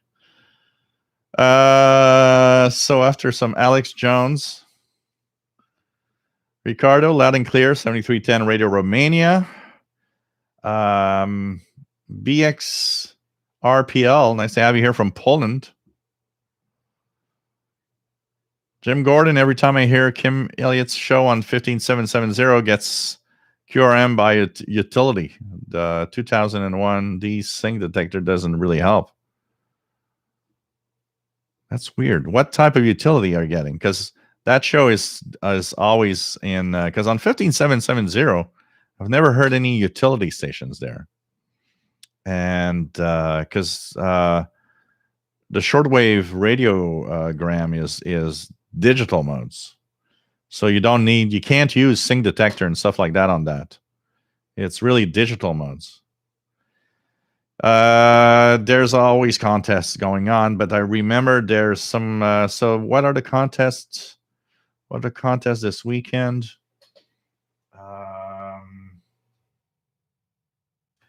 Contest February 13th. So we have the radio teletype contest going on. So a lot of people have been talking about that. Let's try 40 meters just out of curiosity. So let's go to 71. Yeah, look at that.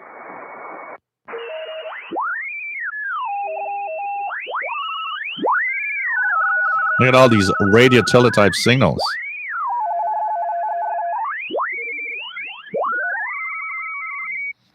So there's definitely a radio teletype contest this weekend that I just kicked the camera on. And there's quite a few little things. I know next week there's a CW one. Yeah. So there's definitely a few contests. That's for sure. But the biggest one, I think, is the RTTY contest. John Z, wish I was alive to hear these stations. Happy World Radio Day with the new Texan 368 and Texan 330. Which would you recommend? For now, the 330, because the 368 is Chinese version only. So I would wait, because I have seen a few posts. I'm waiting for mine, but I'm a different scale. I test radios and show them here, so I did take a chance on the 368, even though it's the Chinese version. But I know that it has that weird reversed SSB bug that the 330 had before it was the official release. So for now, the Texan 330 is the best choice. But the Texan 368 looks really interesting, and I can't wait to get mine. Looking at the shipping every day. It's still not arrived in Canada yet. It's on its way from Hong Kong. Robert Osborne, 7310, week in Niagara Falls, every static and fading.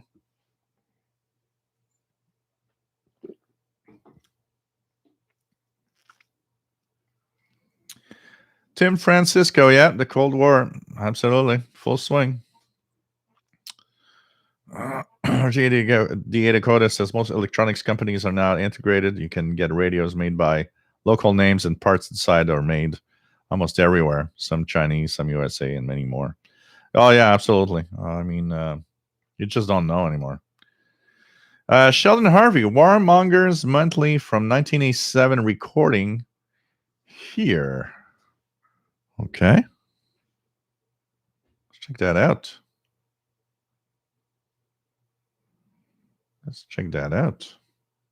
Warmongers.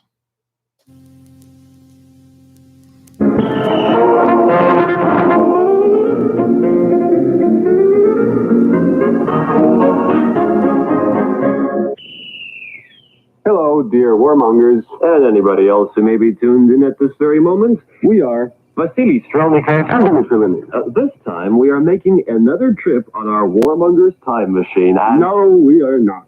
We're not? Why? Do you care for detective stories? Detective stories? Yes. Then you want to know what sort of memorable date we are observing this year? No. What kind of... 100 years ago, in 1887, Sir Arthur Conan Doyle published his first Sherlock Holmes story, A Study in Scarlet. Yeah, Sherlock. It's interesting. I listen to Radio Moscow a lot, Sheldon, and I have never. With Dr. Watson and the basketball dog. Oh yeah, right. Okay. Whatever it is. I don't remember that show. Hey, Zach Liang, take care, my friend. Stay safe. A Study in Lead, or one of the most mysterious affairs of Sherlock Holmes.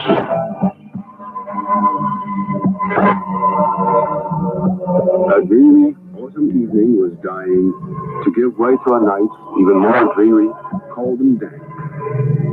Mr. Holmes was extracting Vivaldi's four seasons from his violin, one by one. Dr. Watson was for over an hour trying in vain to cheat his home computer playing dominoes.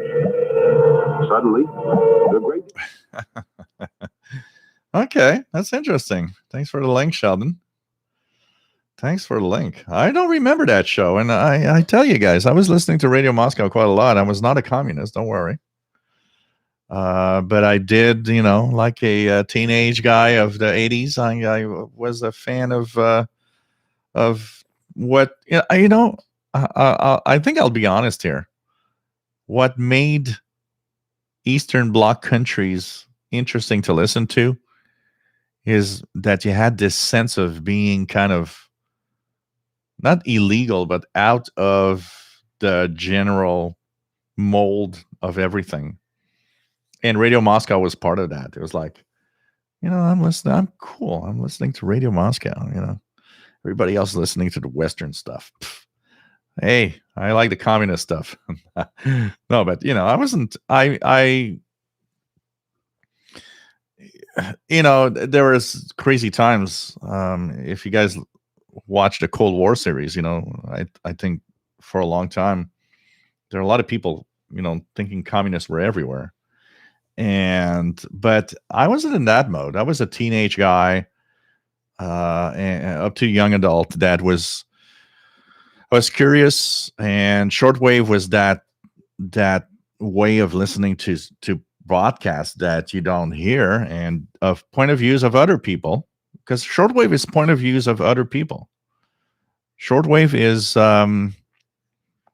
what does the USSR think of a certain thing? And there was a lot of bashing of it's the USSR. Well, why shouldn't I listen to the point of view of the USSR just out of curiosity? I can make my own point of view of 18 countries telling me what they think of something. It's what I mentioned a few times on the show. I tend to think anybody that was a serious shortwave listener and listened to programs, our point of view of world events is a slightly changed and slightly different than somebody that just listens to CNN or way back then. It's like our local, news services. I tend to think that we heard a lot of different point of views, and we can't say that some of them weren't worthy of being analyzed, if you say. It's not, you're not a communist because one thing on Radio Moscow is like, what about if? I think if you've been a shortwave listener for a long time and heard the point of view of all these countries, you have a different feel. I do. I know I do. I have a different feel of what the world is all about, because it opened my mind to things I didn't know because they just didn't talk about it here. And, it comes back to yesterday, listening to Radio France at 05 UT, talking about all the stuff happening in Africa that I have no idea, because no media is talking about Africa. Africa is like a non-zone of news here. It's like, what's happening in Africa? I don't know. I know it's there on the map, but I don't know what's happening in Africa. And, we barely know what's happening in Europe. We know a little bit because there are a few countries that are kind of duck-centered countries where the news goes all the time. France, for example. Germany, what's happening in Austria? I have no idea. What's happening in Norway? What is happening in Norway? I have no idea. Shortwave brings that to us. And, I hear that from you guys in the US a lot, saying, well, we don't really know what's happening in Canada. They don't talk about Canada much. We hear about the US all the time, to a point where, don't be offended, I love you guys, but to a point where you're like, can we just talk about something else? Because there's like the US and like half of whatever we're talking about, there's other countries in the world, and there's other things happening. And it's not because I don't love you guys. You're the majority of my audience, probably. It's more of a question of, there's a center, like the news is centering on specific countries and specific things all the time.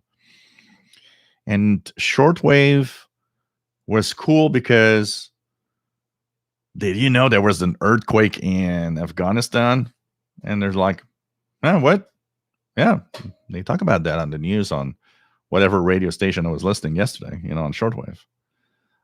What I mean by that is, yesterday I learned that there's elections in Chad, and that people are really, really angry because the government's been there for like 26 years and they want to throw them out. Has anybody heard about that? No. I learned about the COVID efforts in Rwanda, where they were, the Democratic Republic of Congo, I believe they call it now, where it's like, things are not going well. And it's like, you hear these things and it's like, it feels good to hear what's happening in the world we live in, not just my little spot in Montreal or in Quebec or in Canada or North America. It's kind of feels good to know that there's a world out there with things happening outside my little North American bubble. Because I've always, I was young and we were talking about politics and stuff, and I always told my friend, I said, maybe it's shortwave that was talking there. I was saying, it's cool, but we're in a North American bubble. It's different from what the world thinks about us and what the world is. The North American bubble is a way of thinking, of being, and of working, of whatever. And there's a world out there outside the North American bubble. And I always would say that. And people would look at me like strange, like, what do you mean? Well, I mean, I listen to shortwave, I listen to the world views. And you understand that, yes, we are in our North American bubble. And that you can't take it away. It's the way it is. It's no offense to anything, nothing political in there. It's a point of view. It's a way of thinking. That's it. As long as you respect everybody. So, it's the way it is. And Mohammed Al-Ghafi, nice to have you here, my friend. I'm not Chuck. Hey, world's last chance, flat Earth with shortwave transmitters. Very logical. Jim Gordon says, I agree about the ATS 909X2, 909X. I have 909, and it's okay on shortwave. And I mean, they're beautiful. Aesthetically, they're beautiful. The 909X and X2, when you look and compare to the 909, they're sexy. They're really sexy. But they don't, 909 is fine, honestly.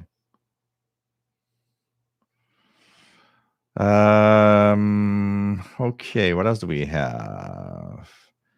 Gisa just ordered the Texan R9700DX from Amazon. Yeah, it's an analog radio, but it's one of the good analog radios out there. It's pretty amazing. Pretty amazing. Okay, let's try to go down a little faster here. I am exactly, guys, 21 minutes behind. Hang on, I'm coming back. Human 721 tuned around on a stereo with the AM radio and got so many signals.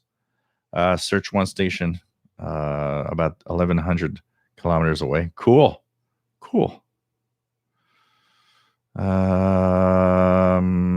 Yeah, it's going to be back. I thought about it, but because I put the radios where the on the air sign is, Thomas Lane, it was hidden. So I need to find a permanent place where it's always going to be there.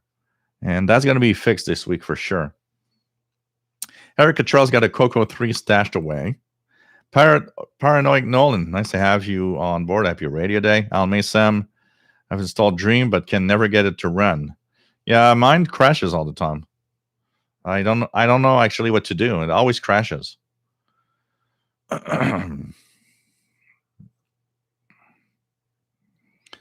The DRM broadcast bandwidth is, I think, 12 kilohertz. It's very wide for HF. Absolutely.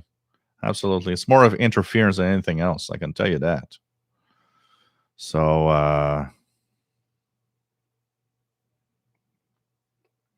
M1 MBZ, DRM is dead duck. There has been no viable portable DRM in 20 years. Yeah.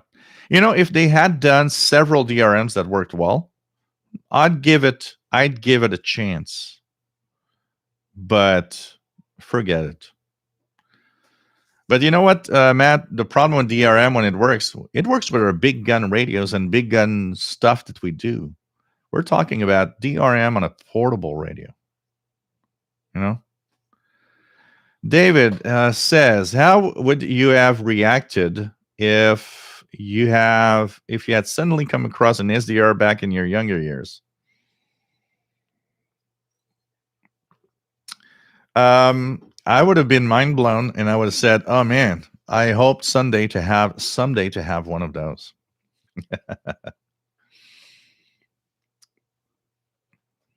So William Edridge, nice to have you here, Bill. KD0OGY in New Hampshire, pretty cool. Ricardo says Radio Conspiracy is a great one. Yeah, that would be good. Radio Conspiracy. Jesus says, well said, Jill. Shortwave radio will always be kept alive. Thomas Lane, you should start a rumor that Paul the cat transmits his very own number station. It's counted in number of meows. So it's numbers. You have to count the number of meows, the fast meows and slow meows. And he'll have his own number station. That's good. RTD Dakota says, when I first started listening to shortwave, there were still hundreds of stations on the air. Even in the 70s, it was great. Dan says, the Alex Jones show. Yeah, RTTR contest. Check CP Davis. Yes. Dr. Sisop, cable companies are going to be bankrupt once 3.0 comes out. No more getting ripped off. Mark, Ethon Elite AM FM longwave VHF shortwave with single sideband radio. Good radio for a beginner or not? Thank you. It's a nice radio. Honestly, it's a nice radio. I don't own one, and I don't know its performance. I've seen a little drawbacks of some comments. Honestly, they are sensitive receivers, and it might be okay. Anybody has experience with that one that can kind of comment on Mark? Yep, great part. A lot of parts of for cars are made in China. Absolutely. That computer in the cars is made in China. Zach Liang says, this is my webpage with info for the Greek services in the past and the present from all radio stations. Tim Francisco, nice to have you here. Ricardo, being out of the box, listening to other people's voices on shortwave radio. Yes. RJ88 Dakota really likes the form factor of the PL330. It is a very nice, small portable, and it's surprising. Even the audio is surprising, honestly. Even the audio is surprising.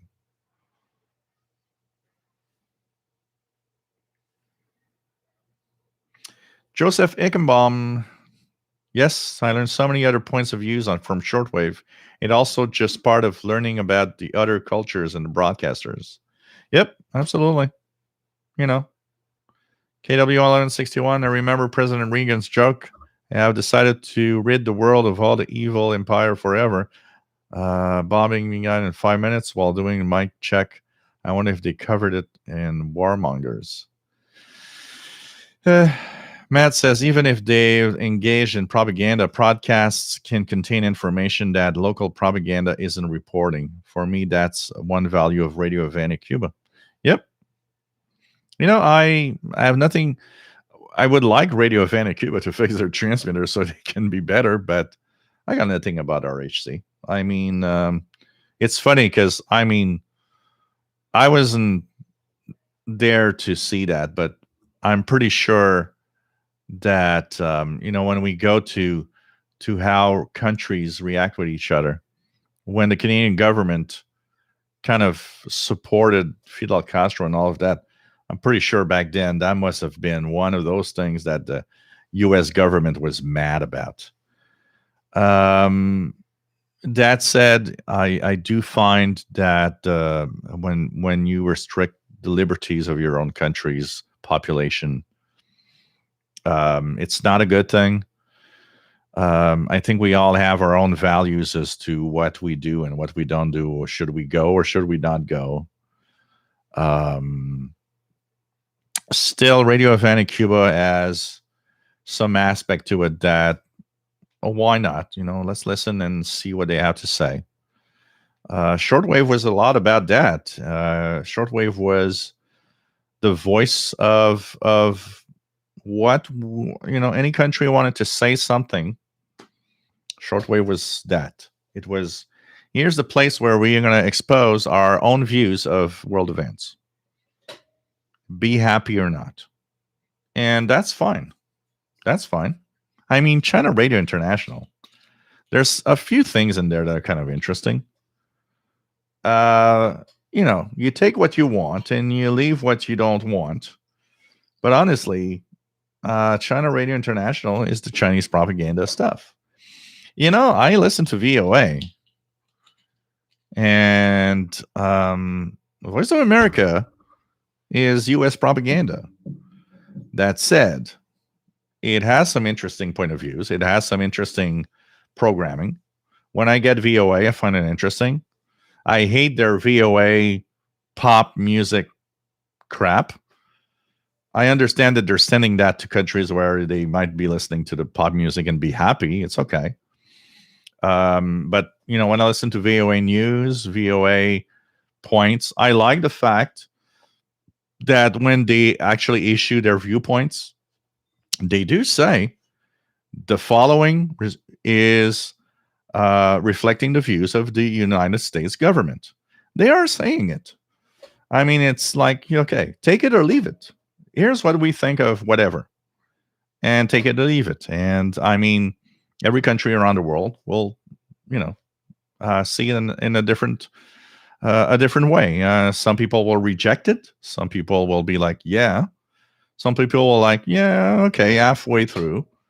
Same thing, It's funny because I see a lot of UK listeners always kind of almost poo-pooing the BBC. I find the BBC World Service to be a rather valuable news source of world events. Once again, don't be offended, but I kind of give a little more to the BBC than I would give to the Voice of America. I think the BBC, it is a government entity that we never have to forget. The BBC's voice reflects in some way the UK views of the world, but I tend to give them a little credit, and they are trying to be as neutral as possible still in whatever they have to report. And I think they do. I think they do their best to be, that's my viewpoint. Maybe somebody somewhere is going to say, well, the BBC is crap. They're just talking about, whatever. But I still give the BBC World Service, NewsHour show, a high grade in excellence of what is happening in the world and how they report it. But that's me. When I look at the guys in the UK and I look at the people in Europe that are like, oh, the BBC, it's like, yeah, okay. I'd like to have a conversation. Honestly, if I'd be in a room, I'd like to be in a conversation with people from Europe, different countries in Europe, from the UK, even a few people from here in North America. Let's go to the BBC and convince me why it isn't a worthy source of news or not. And let's try not to be political here, because it's obvious that a source of news, a very quick example, French language, Quebec, might be more weary, more inclined to think that CBC, which is the Canadian Broadcasting Corporation, is biased to Canada, which it should be anyways, because it's the Canadian government's outlet. So, it gets complex. How do you deal with that and say, well, a news source is a worthy news source? That's where it all goes at some point. And it's like, you got to choose, because you got to choose where you're getting your news. You got to choose where you're getting your viewpoints of the world. At that point, at that time, you're like, okay, who am I going to trust? to know what's happening in the world. And I think, once again, like I said earlier, I think shortwave gave us tools to maybe filter out what we don't, what we perceive as being pure propaganda, and as being, oh, that's a bit of news that is a decent, good bit of news for that broadcaster. I mean, Radio RSA, one station I listen a lot. I mean, there was apartheid. I mean, there was racism. It was a complex thing. South Africa was not a perfect country. Well, let's put it like that.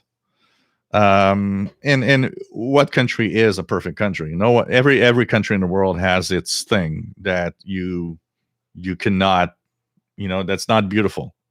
Canada has a few of them. US has a few of them. Every country has a few things that, let's not go there, because that's the bad part of our country.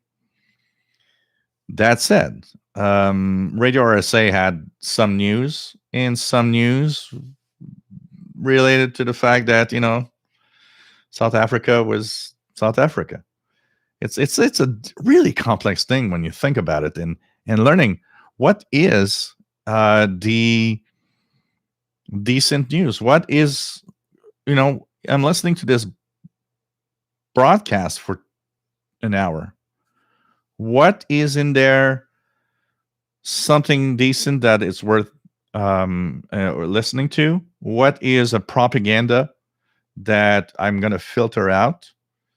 It's different for all of us. We all have a different experience. Just look at US and Canada. Already there, Canadians and US citizens have a different way of thinking of many little things, because we're not in the same game, even though we are neighbors. So there are things I'll take that you might reject. There are things that you'll take that I'll reject. And there are the things that we agree upon. But I do think anybody that listened to shortwave quite a lot for many years, a lot of their viewpoints changed. And a lot of things that maybe at some point you were thinking differently, and it changed. Once again, it's not because you were listening to Radio Moscow, Radio Berlin, Radio Tirana that you became a communist. I totally understand that there are a fringe of the population that is easy to get into a certain state. I call that kind of a political religion. It's a religion. They bring you into, there's a small fringe of the population that is easy to move on to an ideology of something. Now, I'm not there, and I don't think a lot of you are not there. I did not listen to Radio Moscow and become a communist. I was still raised in Canada, where we were in the Cold War. The Russians were going to send their missiles someday. We're all going to die from radiation poisoning, and that's pretty much my life. That is the thinking of the 80s and a big chunk of the Cold War. It's like, and the 80s were the last part where it was a heavy Cold War, So it was like, yeah, someday a missile is going to fall in Montreal, and I'm going to be gone. So, I'll be like 20 years old, and bye-bye. No more, no more Gilles, no more nothing. That scare was there. And it's still there. We gotta understand one thing is that we don't talk about it anymore, but there's still tens of thousands of nuclear missiles everywhere. The US and the Russians still have enough missiles to destroy the planet. If things change so much and the Cold War is gone, why is it that these two countries still have so many nuclear warheads still? Somebody's not trusting somebody else. I can tell you that. Oh man, interesting conversation when you think about it. And we're not even going political here or ideology or anything. We're just thinking. It's just so complicated and so complex when you think about it. So happy World Radio Day, everybody. Joseph Bomb says, I'm sick of hearing about the U.S. Chris Williams, the 108 is great. If you want to have something inexpensive that works great, Chris Williams, the Radioar 108 is great. I'm so bored of the USA to clash. Oh, man. Chastang, I got a letter from U.S. Department telling me if I join RCMP, I would lose my citizenship. I never knew they learned about that letter for a high school project. Oh, wow. But no, on the first shortwave station I discovered was Radio Moscow. Found it on new Sharp all-in-one system that my dad had purchased with shortwave or SW button in addition to the FM longwave and medium wave. How many of you got a radio at home by your parents or anything, and you saw that SW thing, and you was like, what's that? I want to click on that button and see what's in there. That's how curious we were, basically, Yeah, Perry Nolan, that began a lifelong hobby. Yeah, same here. Kevin says there are sources that will discuss things outside of the USA. Not many democracy now does that. Yeah. It's a complex thing, when you think about it. It's a very, very complex thing. It's crazy. So let me try to go down and reach a little bit more to the end, because I'm blabbing and blabbing all the time, and I'm just like, not there.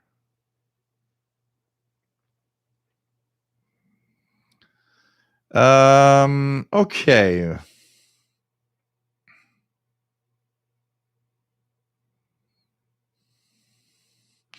Oh yeah, bandwidth for DRM is way too buoyant. That's for sure. Rufus Newt's got an Osborne one of the first laptops. Hey, I've got a Atari 1040 ST. I got an Amiga 500, Commodore 128. Let's build a DRM program for those old machines, and let's publicize it. Hey guys, get out your Commodore 64 computers. Oh man.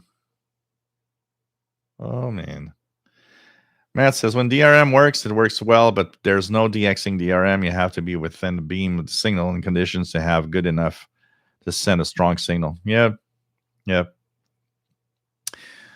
So, it's crazy. Jesus says, well said, Joe. Shortwave radio will always be kept alive. Yep. That's pretty much. Okay, let's go down here. Try to reach the bottom at some point.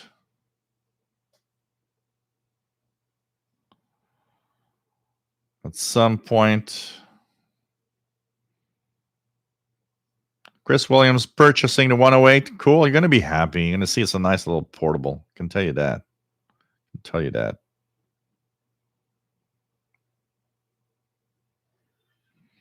Carl Icahn, shortwave was the dark web of the 70s and 80s. Yeah, pretty much when you think about it. Oh, man.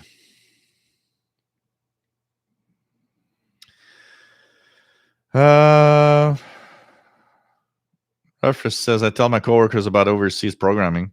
Tell your coworker, ask average people what's happening in a country. I still remember when Kuwait was invaded by Iraq. People telling me, they were asking me, you see the news? What's that invasion thing? What's Kuwait? Hey, I knew what Kuwait was. I was listening to Radio Kuwait in the days. And you find that, our shortwave hobby was great for us to learn world events, because that's where we were. We were in the world. But when you talked about any of that to an average Joe that you work with, or it's not, nothing negative. I'm not negative in saying that, but you understand that the average population in general doesn't know much about what's happening in the world, and doesn't know much about the world also. We were fortunate because our hobby made us learn a lot more about the world than the average people. We know, we heard country names and it was like, oh yeah, Oman. Oh yeah, of course. But the average population is like, what? Yeah, show me Oman on a world map. I'll pay you a beer. Actually, I'll pay you a vacation in this a vacation anywhere you want in the world for 2 weeks if you find Oman in less than 30 seconds. It was just funny. But at the same time, it's sad because you understand that the lack of knowledge is a big problem also in understanding why everything is happening. Tim Francisco, as a young boy and still today to a certain extent, shortwave radio opened my eyes to events around the world. It was a way to travel there without leaving my home. Yeah, absolutely. Shortwave makes us travel to the world. Absolutely.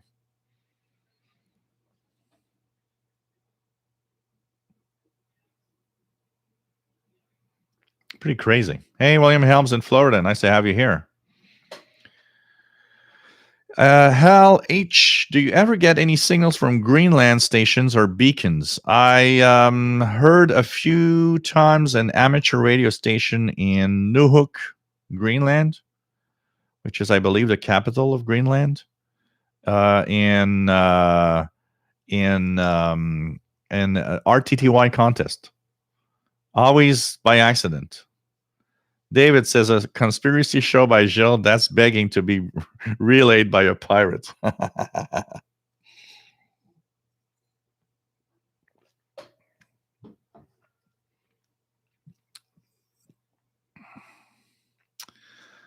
Aerial imaging, nice to have you here. Man. Page Master, CAT. 1 kilo meow to 5.6 giga meows. I like that. Chris Williams is the Chardonnay you're supplying. You're supping. Jay Croft. Happy World Radio Day. Just bought an Ethon Elite 750 after my Hitachi KH3100 finally quit. Ethon is working great with a random wire antenna. Cool. Have fun with that. Pirate being reported 6925 lower sideband. Really? Let's check it out.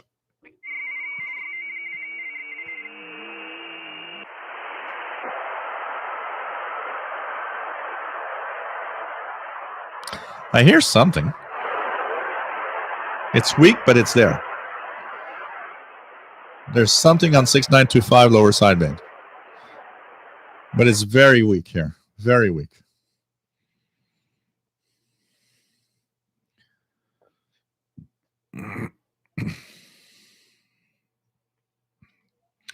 Eric Cottrell says ICOM, Kenwood, and car makers are hurting due to a fire at a supplier IC chip factory. That is the big problem of having chips made by one big manufacturer rather than having different places around the world. I still remember as a tech guy when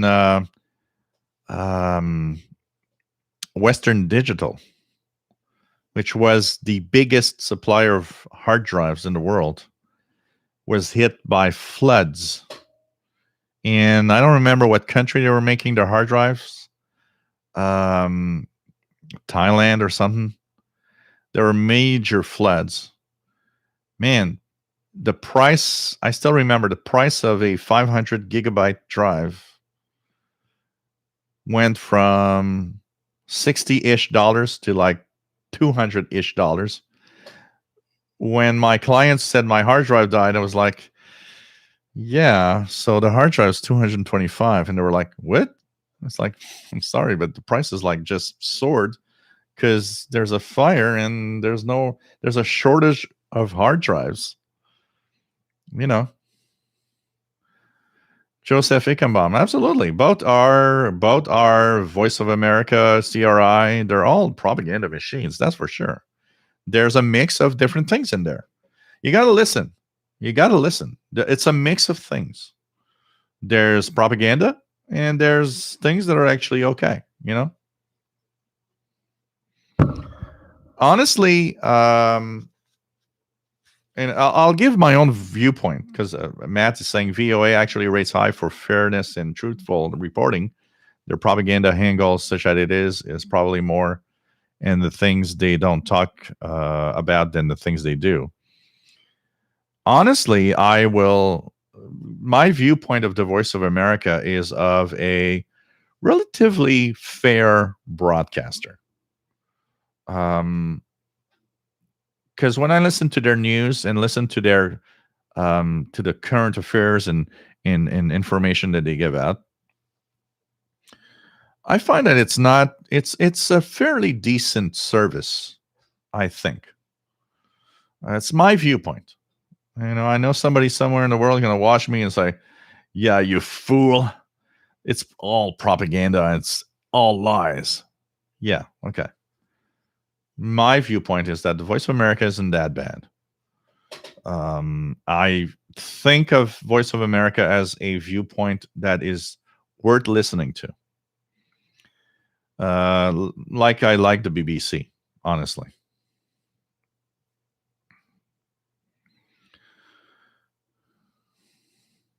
Louis, I want to have shortwave and a car radio, but can't find any decent up-to-date adapters to do it. Any ideas?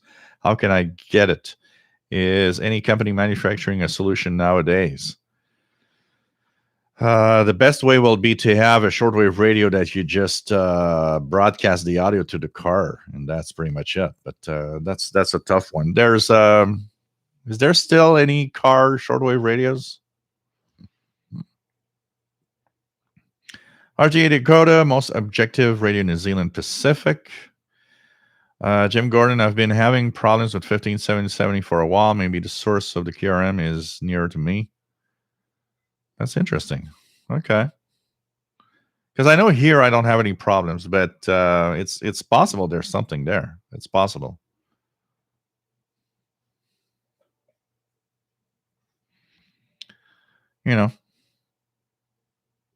It is interesting. TV radio 1972. Yep. I actually on my HD Sangean HDR 14 receiver, I get the 24 hours BBC on HD2 channel when I listen to the WVPS station in Vermont, 107.9. The CBC Air Force.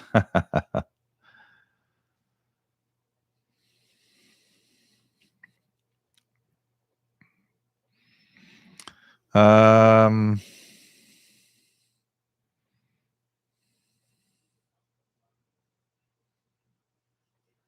else do we have? Yeah, it's more of a thing of not covering the news you don't want to talk about. That could be that's a fair point, Joseph Nussau. The fact that propaganda could be in the fact that you're not covering what doesn't please you, and that's a way to not look bad, but not talk about what doesn't please you. Absolutely. It's a way to move wherever you want to talk to stuff and just ignore the rest. Erica Trell, I wonder if Jill ever watched Ben oui, Les Têtes à Claque. Absolutely, Erica Trell. Absolutely. A bunch of them. They're funny. Of course.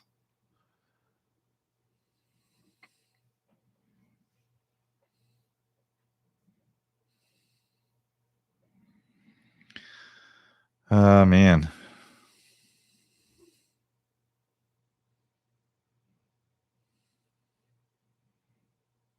Let's try to get down as fast as possible. Every station is biased in some way. That's for sure. Yeah, it's I know 11770 or Voice of Nigeria is kind of irregular in that frequency. I haven't checked in a while, so I don't know.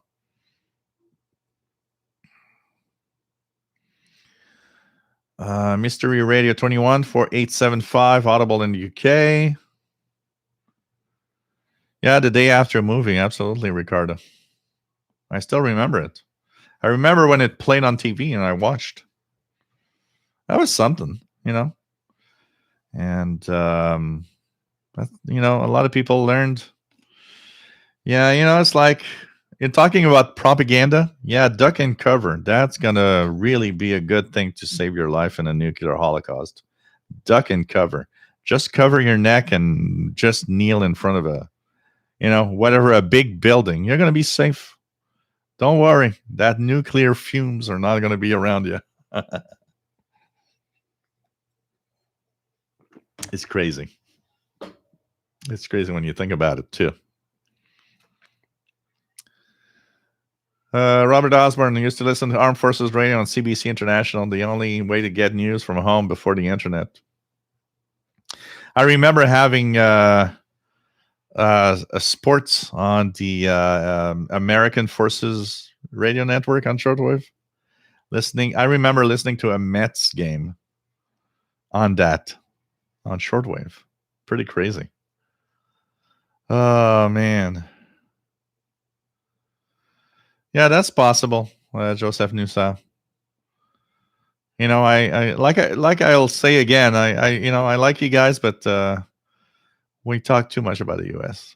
There's a lot more that we can talk about. We could take a chunk of what we talk in the U.S. and talk about other countries around the world. That'd be kind of nice. It could be more of a balance. But we are neighbors. You know, we're next to each other, and what happens is that it's kind of probably easier to do so. Basically, I would say. You know. Oh man. Matt says, I get a growler of beer from a local brewer called Comrade Brewing. Good stuff. All this talk of communism just reminds me. Hey, I'm going to go to Russia and I want to have their best vodka. I'm going to be there one day with Igor and we're going to have one hell of a night. Oh, God.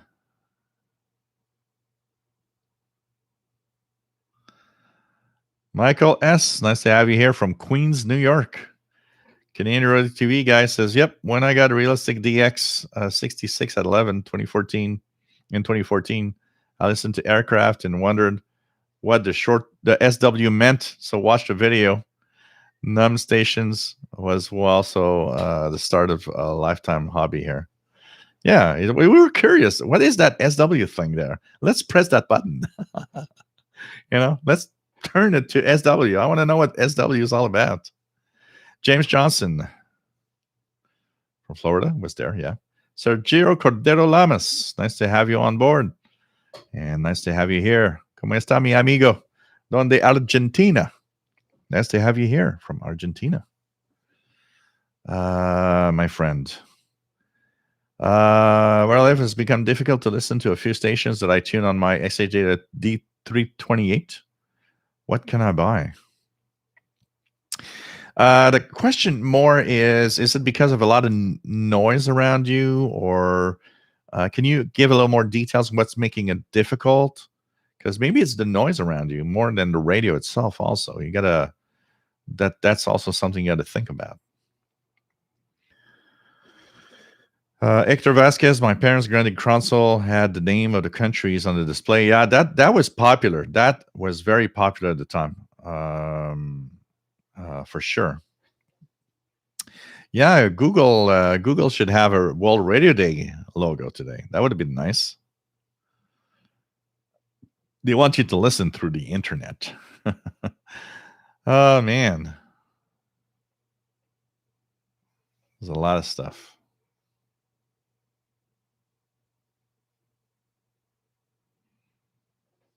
Chaz Tank says, when Iraq invaded Kuwait, that was a very busy night for radio and very interesting. I remember that. I remember hearing reports of people that listened to the shortwave outlet of Radio Kuwait, and the announcers on Radio Kuwait were begging, saying that they needed help because the invasion was on. It was apparently it was quite a special and very intriguing listening that night. It was very, very intense. Tom the Xer, by listening shortwave, became much more knowledgeable in geography, history, and music. Absolutely. Same here. I was hard to beat in geography because it was like, where's Kuwait and where's, I remember, what was it? I think it was one of my teachers. Was talking about stuff. And where's Taiwan? I'll show you where's Taiwan. I'm going to show you a magazine from Taiwan that comes from what was Radio Taiwan International today was Voice of Free China in the 80s. And I remember having a magazine and being amazed at that magazine and watching it. And it's like, wow, this is so cool. I got a magazine from Taiwan. Arthur's Autocrafter's Kitchen. Happy World Radio Day to you too. Audiophile tubes. What's the best powered frequency these days? Last I tuned about a decade ago was 6985 or terabytes. Anywhere from 6850 to 7000.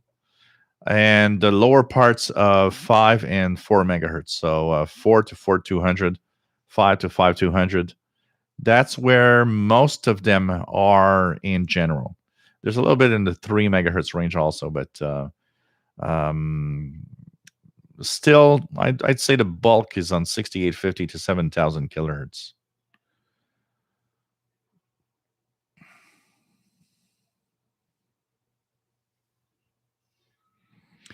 RGA Dakota, VOA still propaganda, as is CBS, CBC, and it's a matter of opinion.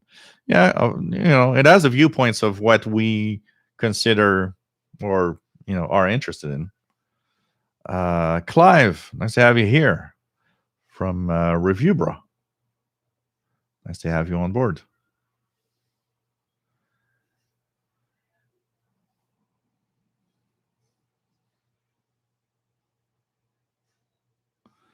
Kind of interesting to see how Tom the Xer, take care. 73.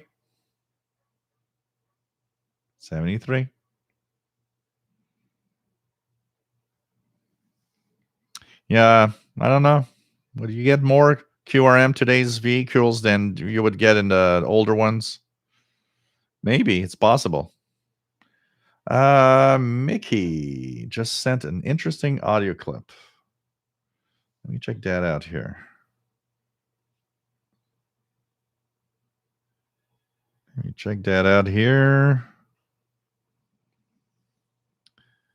Okay, so I'm going to go to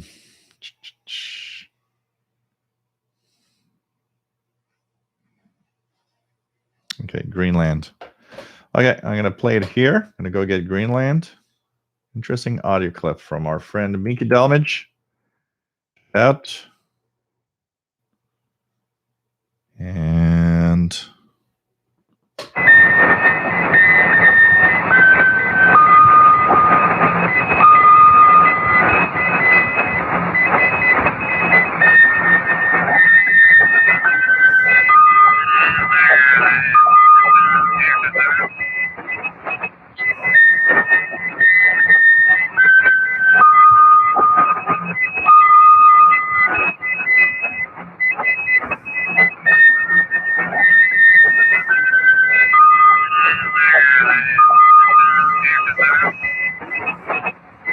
wow, that was Greenland Radio Nuuk interval signal. Wow. Thanks, Mickey. Simplio, nice to have you on board from Oklahoma. That was interesting. I never heard. Did you hear that station yourself, or is some kind of clip from another internet source? I've never heard Greenland. An MLA 30 in the back of the car. Yep. I would be one of those crazy people that would do that, honestly. Audiophile tubes misses the glory of shortwave listening and hi-fi. Yep. Yep. Oh, man.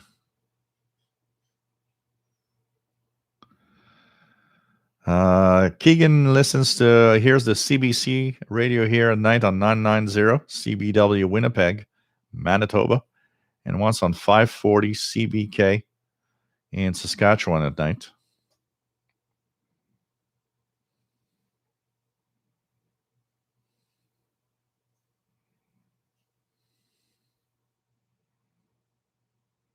And that's Norfolk. What time did 11770 show itself when they come on?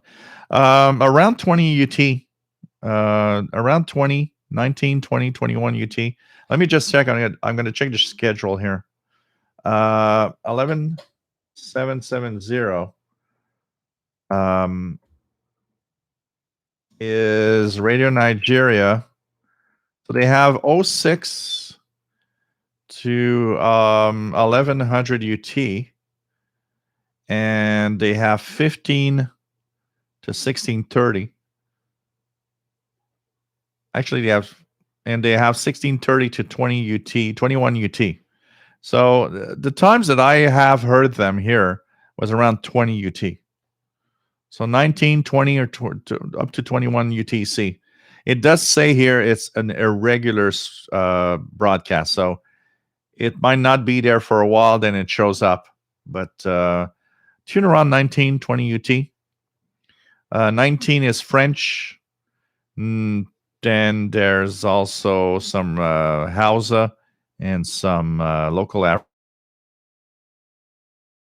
African languages there. One I think is the best time to check it out. And that's Norfolk. Yep, AFRTS, American Forces Network.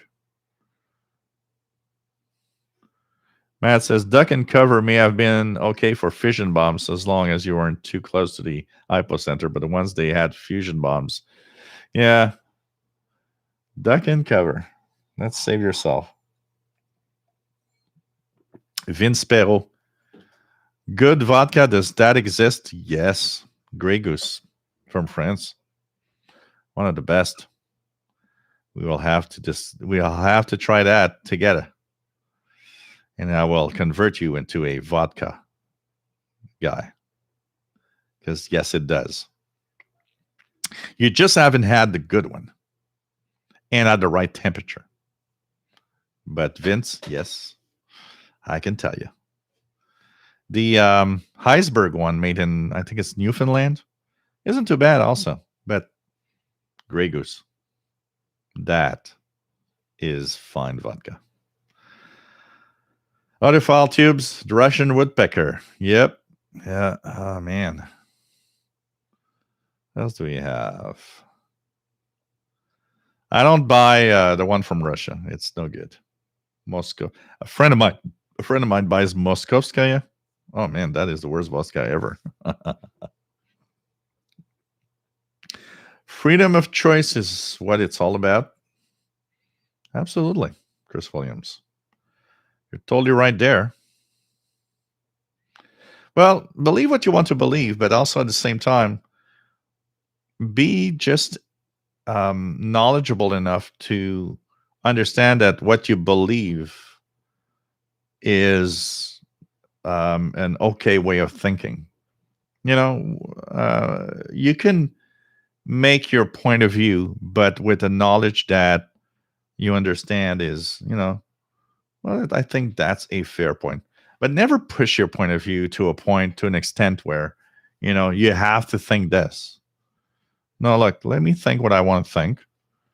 You can give me, some little pointers of what you think and everything. I'll see what I take and what I don't think, but let's just be relaxed on that.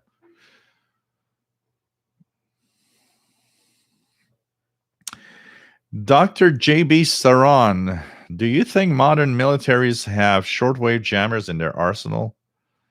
I wouldn't be surprised. I would not be surprised, honestly. Because, it's already there. Just look at China, how intense their jamming is. It's pretty crazy. It's pretty crazy.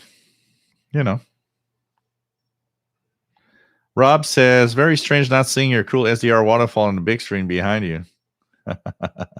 Yeah, for one time. It's like, knobs and tuning knobs on the desktop radios today. We'll be back with the SDR in the background in the next show. So what else do we have? Let me just go back down. Let's go back down. Go back down. Try to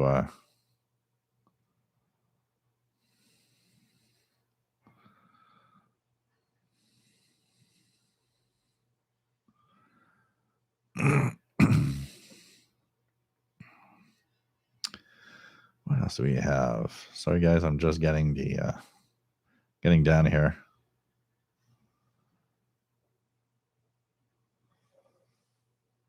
Okay. Pirates on 6925 playing Pink Floyd. I don't know if it's getting a little better here. Yeah, it's stronger than it was. Look at that. You get a little more now. It's still weak, but it's better than it was earlier.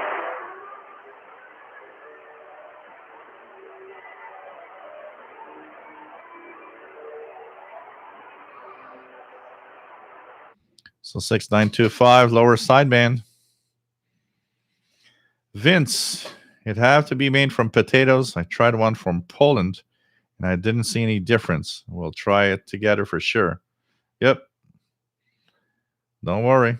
You'll see, but right temperature and the good vodka.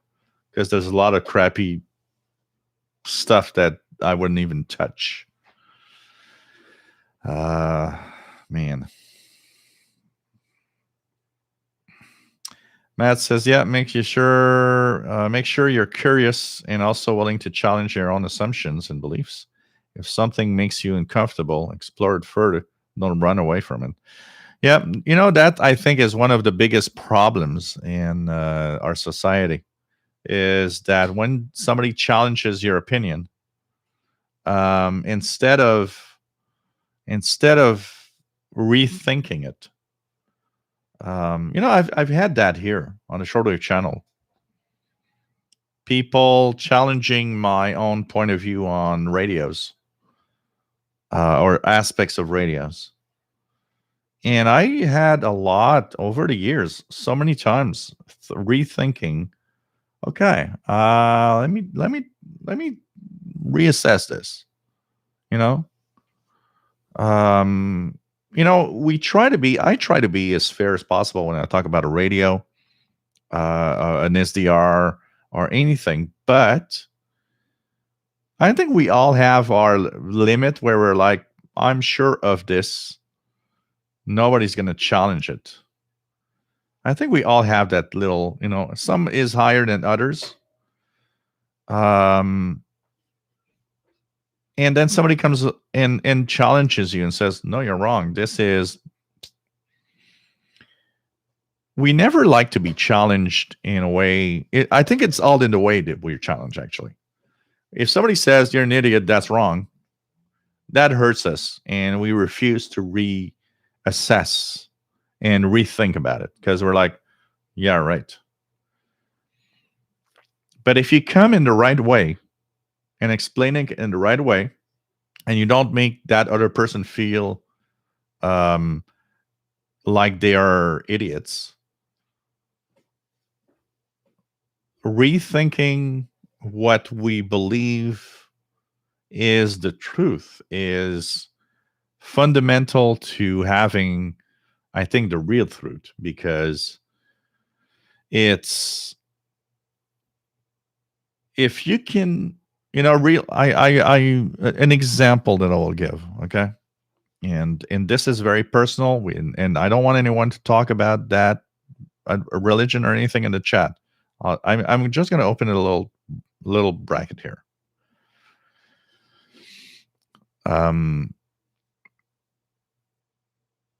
I am surrounded by people that believe in God intense, and a couple of friends of mine. One of my friends from high school is becoming a nun.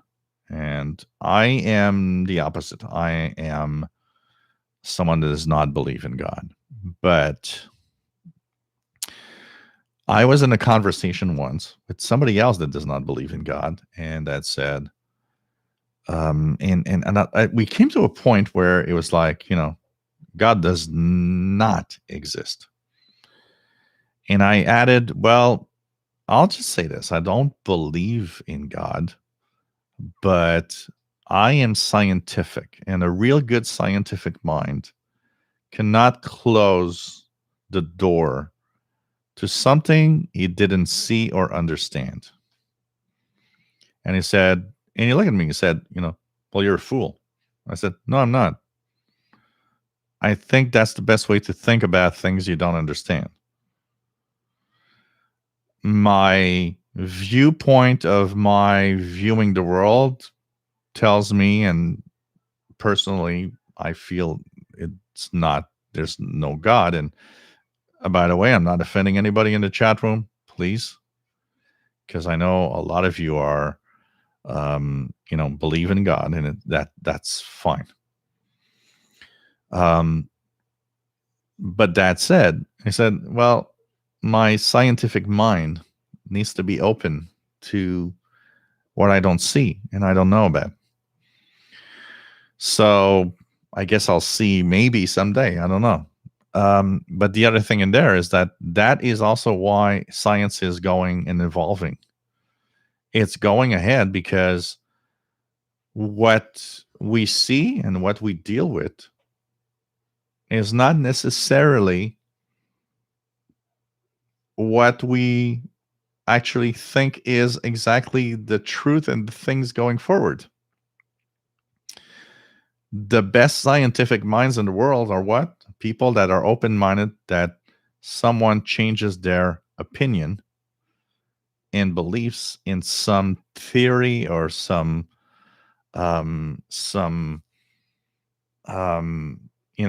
whatever. They might be very strict and this is how science works. Well, no, maybe science is not that simple. It's not a straight line. It's people are going to bounce you from one side to the other with different ideas. If you can cope with that and move around from one side to the other and try to think and reflect upon it, that's the way you have to go forward in life. Not being strict, rigid, because that's not a good thing. Thinking I am truth and I am shortwave God, no. You guys wouldn't be here. And I wouldn't be having a better and bigger audience all the time. Because if I was shortwave God thinking this is the way it is and nobody else has an opinion, you guys wouldn't be here. It was like, well, that guy in Canada is really an idiot. He's just like, we have an example of a guy in Finland that's like that. That's another idea. The idea is you got to be open-minded. And if you are, I will just say one thing, because I've got a lot of comments all the time on what I say, when I do. I understand that I am a public personality of some sort because I'm out there. If you have an opinion to give on something, because I see comments all the time. I mean, there are literally hundreds of comments every day on my channel. I spend a lot of time every day just like going through the comments. Just keep in mind that if you don't agree with what I say, there's a good way of saying it. There's a nice way of just saying, regarding yesterday in your live show, you said this about radio, and that's going to go, and I will listen to you. I will totally listen to what you're saying. But if you start your comment with, hey, you stupid idiot, that's not the way it is. Don't expect me to listen to your comment, okay? Because you just insulted me in the first 3 words of your sentence. And I'm not talking about trolls, because there's trolls all the time, I mean, out of 100 comments, there's probably 50 trolls, Stupid idiot is, I'm an idiot, according to YouTube comments. I'm probably the biggest idiot in the world, apparently. That I have to deal with. It's every day, everywhere. But when you have an opinion, there's a way to say it. And I know some people have a hard time saying it in a correct way. But there's a way to say it. I am not here close-minded. A great example that I'll give you guys. I'm playing with the HF AirSpy Plus. And I cannot see why people are going crazy over that thing, over the RSP devices, because I can't see there's anything better. I'll be fair. It's a really good SDR. I'll be fair. If you have an AirSpy HF Plus for shortwave, you got a great device. It works amazingly good. It does work really, really good. My opinion right now is it's not better. It's as good. That's just where I am.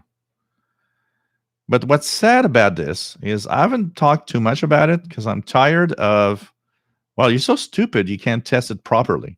That was one of the comments. It's like, okay, you know what? What am I going to do? I'm going to go on the air, make a video and say, okay, hey, you stupid idiots out there with the HFR, no. I'm a little tired of that.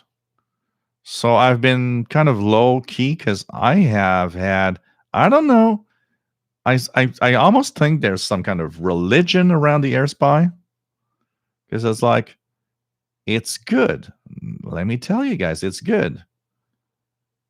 But it has tons of things I don't like. I don't like the fact that it doesn't go more than 912 kilohertz wide. Waterfall? What is that? On a 50-inch screen? That is useless. My SDR play goes to 10 megahertz. I don't never use 10, but I use 2 or 3 though. And on a 50-inch screen, it's really fun to see. So I don't like that. Can I say it? No, some guy is going to bash me saying the AirSpy HF Plus is amazing. Yeah, I know. And I'm not defending SDR Play either here. And that's important to understand. Because I think some people think that I'm trying to be friendly with SDR Play. I'm not. Show me an SDR that beats all of the hell of everything else. I'm going to say it. That's the best SDR you can ever buy in the world. But I'm getting a lot of negative comments of, well, you're an idiot and you don't know what you're doing with the AirSpy HF Plus Discovery.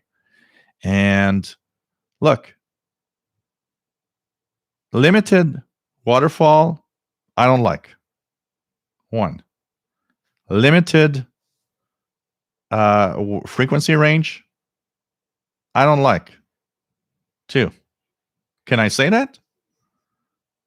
It's actually, it has the same chip as the RTL SDR. Why is it limited so much in VHF range? Why isn't it just wider? I don't get it. There's good things. I mean, there's upgradable firmware. I think that's a really good idea for an SDR, to have upgradable firmware to change things, make things better, fix bugs. HF performance is great. I still have tons of overload in a medium wave, long wave. If somebody can tell me why, because I don't have it on the SDR Play RSPDX.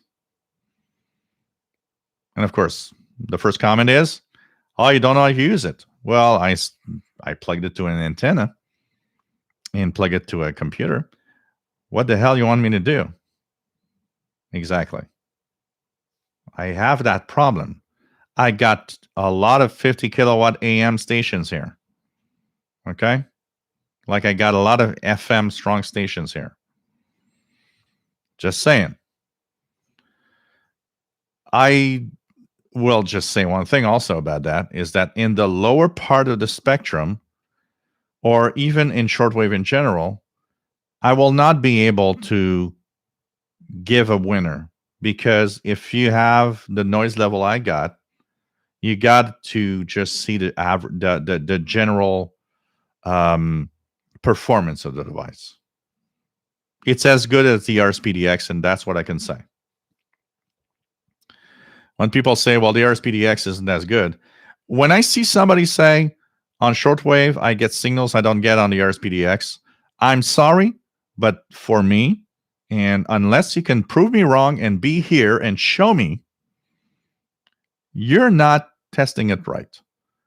Because the RSPDX on shortwave is getting the same darn signals that the HF Plus Discovery is getting. If you're saying that, yeah, you have two different software, not the same settings. You're not, you got to show me. I want to see it. I want to see me. Prove me that you're getting a signal on shortwave you're not getting on the RSPDX or the RSP1A. Because that I don't believe. And I do not accept that result. It's me. It's me. Because when I look at what I have two SDRs that are equal, as good as each other. So if you buy an AirSpy HF Plus Discovery or own one and listen to shortwave with it, you got a great device.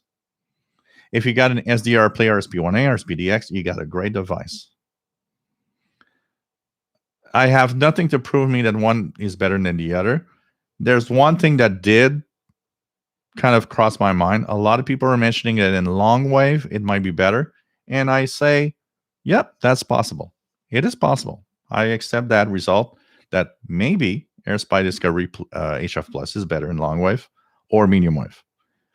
Totally possible. I don't have any ways of testing it enough to be giving you a result with that. But yes, it's possible. But when somebody comes up and says, well, on shortwave, I get signals on my AirSpy Discovery Plus that I don't get on the SDR Play RSP, you're not setting up the RSP right. And you don't know what you're doing with the RSP because, no, it's not the case. It's impossible. Impossible. Not with the results I see here. Impossible. That's all I'm going to say. I'm going to get tons of people saying I'm an idiot tomorrow, but that's life. Okay. Minky Delmich says Greenland. Oops, I lost the post. And I'm going to try to go down as fast as I can. Greenland was heard here in Alberta, 24 January 1984 on 3999 kilohertz. Man. Wow. That is so cool. That is so cool. Nick Clark, happy World Radio Day.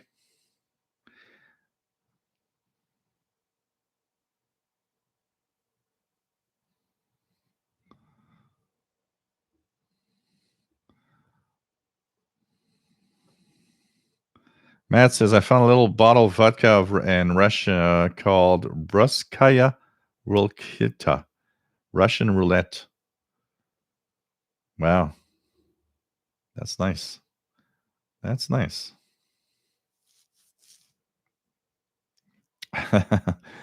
Maybe you took the whole bottle, Matt, and you forgot about it.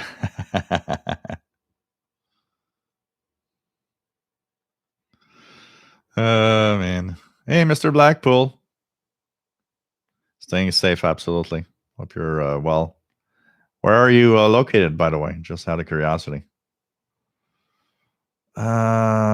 Simply, the thing with being challenged is if I was to change my point of view according to the challenge, I repeat, someone else may come along and challenge my change point of view, so I am disregarded. It's a question of taking all the information around. Hey, Brian Penny, nice to have you on board. Happy World Radio Day, my friend. Absolutely. What else do we have?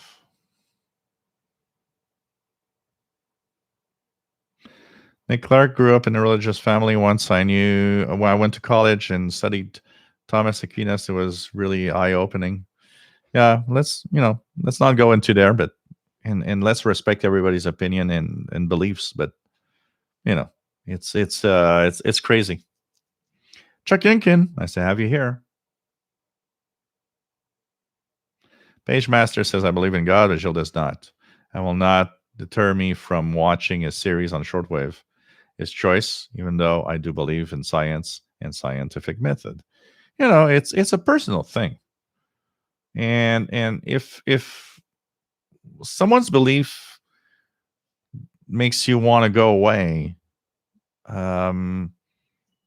it's it's maybe you're too strict on whatever it is. Let everybody just be who they are, and that's it. Matt has an image from the SSTV. Oh, look at that. Oops, that's down.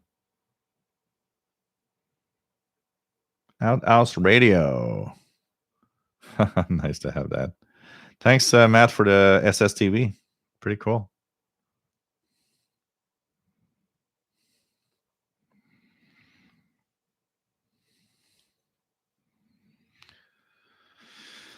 Nick Clark, I just sold off my first shortwave radio this weekend on eBay. My old Grundig S350. Yeah, that's what we need. Very basic level of respect. Absolutely. Brian 485, ICF 2010 versus CC Radio 2E for medium wave DXing. Which one? I don't know. Would a CC Radio 2E be better than an ICF 2010? I'm not sure.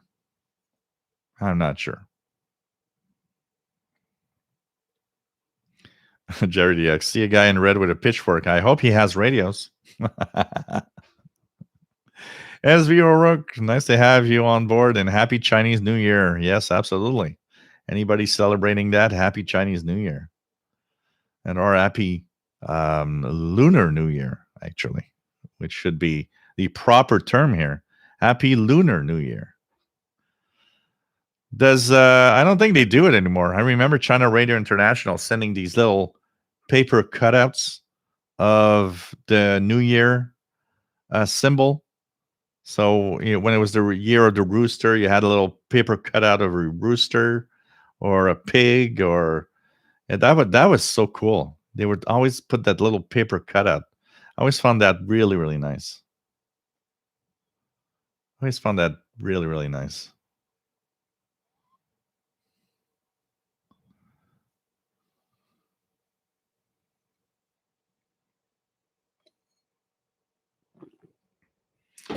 Yeah, because I heard a lot of, one of the things, I'm not going to go too much in there, but one of the things I understood also is that there's pretty big competition between AirSpy and SDR Play.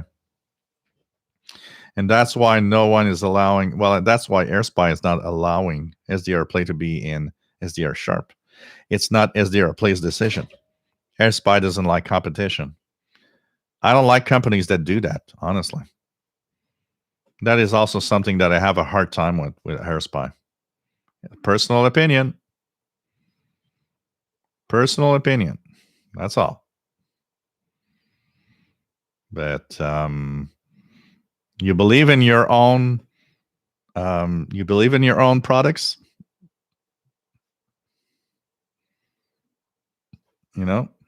in our own products. Don't cut the competition from it. You want to show that your AirSpy is better than the SDR Play? Why don't you give access to SDR Sharp to SDR Play? That's all. Just want to say that. We should.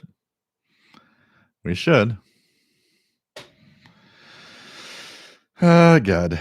What else do we have?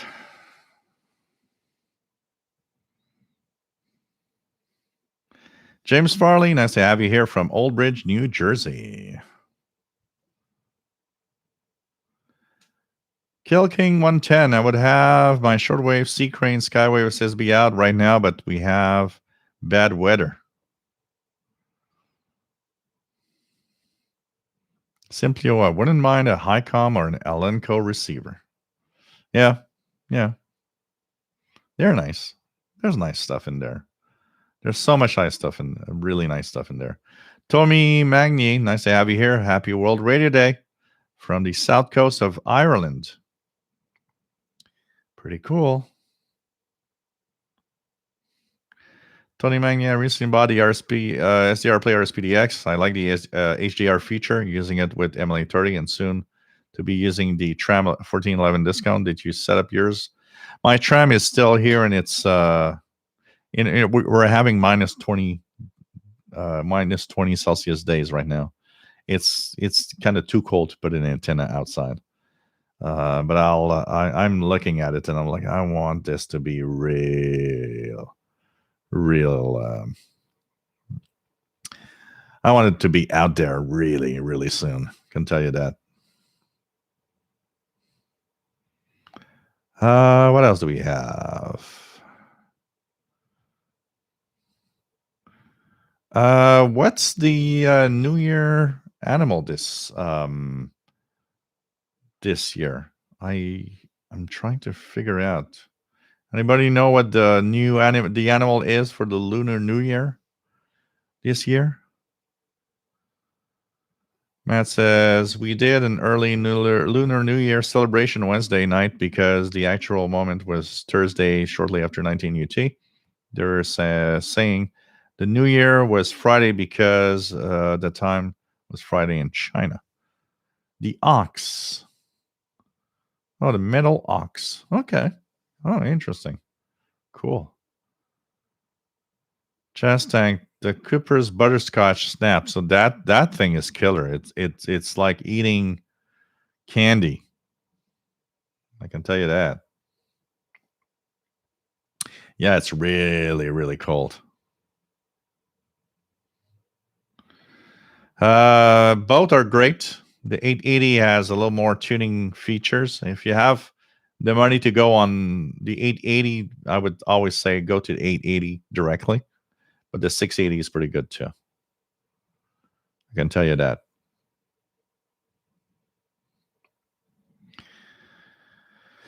So, hey guys, we've been on for 3 hours and 26 minutes. I hope you enjoyed the show tonight. We will be going and cook some carbonara pasta. So that's going to be my my food for tonight. Happy World Radio Day to everybody. Hope you enjoy the rest of the day, evening, and so on. I'll be back later tuning the bands, and I'll be on the Facebook group. If you don't know where's Facebook group, official SWL channel Facebook group. Why not join? I'll post what I'm listening to.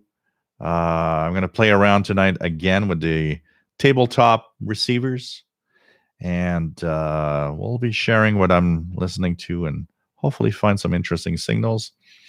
World Radio Day, I wouldn't be surprised that maybe a few more pirates will be here tonight, so why not tune around and search for the pirates. Thanks everybody for being great fans and for being out there. It's always really, really cool to have all of you here. Ahem Stacks, happy World Radio Day. Nice to have you here. Stay safe. Let's just go here for a second. Check out if anybody else says hello. Seems to be quiet. So take care, everybody. Hope you enjoyed the show tonight. And we'll be back in the 2 next shows. Wednesday, 7 p.m. Eastern, 0 hours Universal Time. Saturday, 3 p.m. Eastern, 20 hours Universal Time. And that's where we talk about radio and have fun and share together. Bye, everybody. Stay safe. Anybody wants me to do Moscow Nights before we leave? We need a few yes Moscow Nights. I want to have a few positive. David in Barcelona says Moscow Nights. Come on, that's with Radio Day. William Helm says yes, Moscow Nights. So we're gonna end with for those that are nostalgic, the Moscow Nights theme from Radio Moscow in the 80s. That was something we would hear all the time. And I think if you want to be nostalgic about radio, I think that is really, really something that we can't forget. I don't forget it. Every time I hear this song, I am back in my teenage years listening to Radio Moscow and all the stations from the Eastern Bloc countries. And look at that. I haven't turned into a communist. And so take care, everybody. Stay safe. Love you all. And see you next week and the live shows. Turn that radio on, eh? Listen and tune and find those signals. Lots of stuff to listen to on the bands. Okay, guys, stay safe. Bye-bye now with Moscow Nights.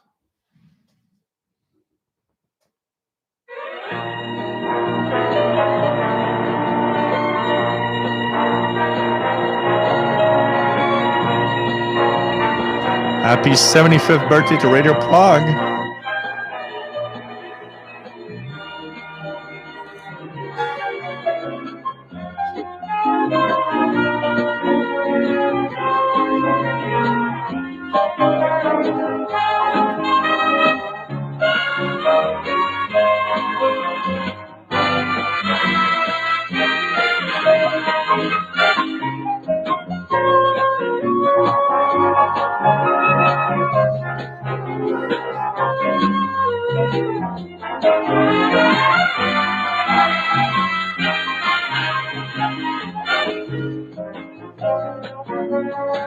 Take care, everyone.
Ready?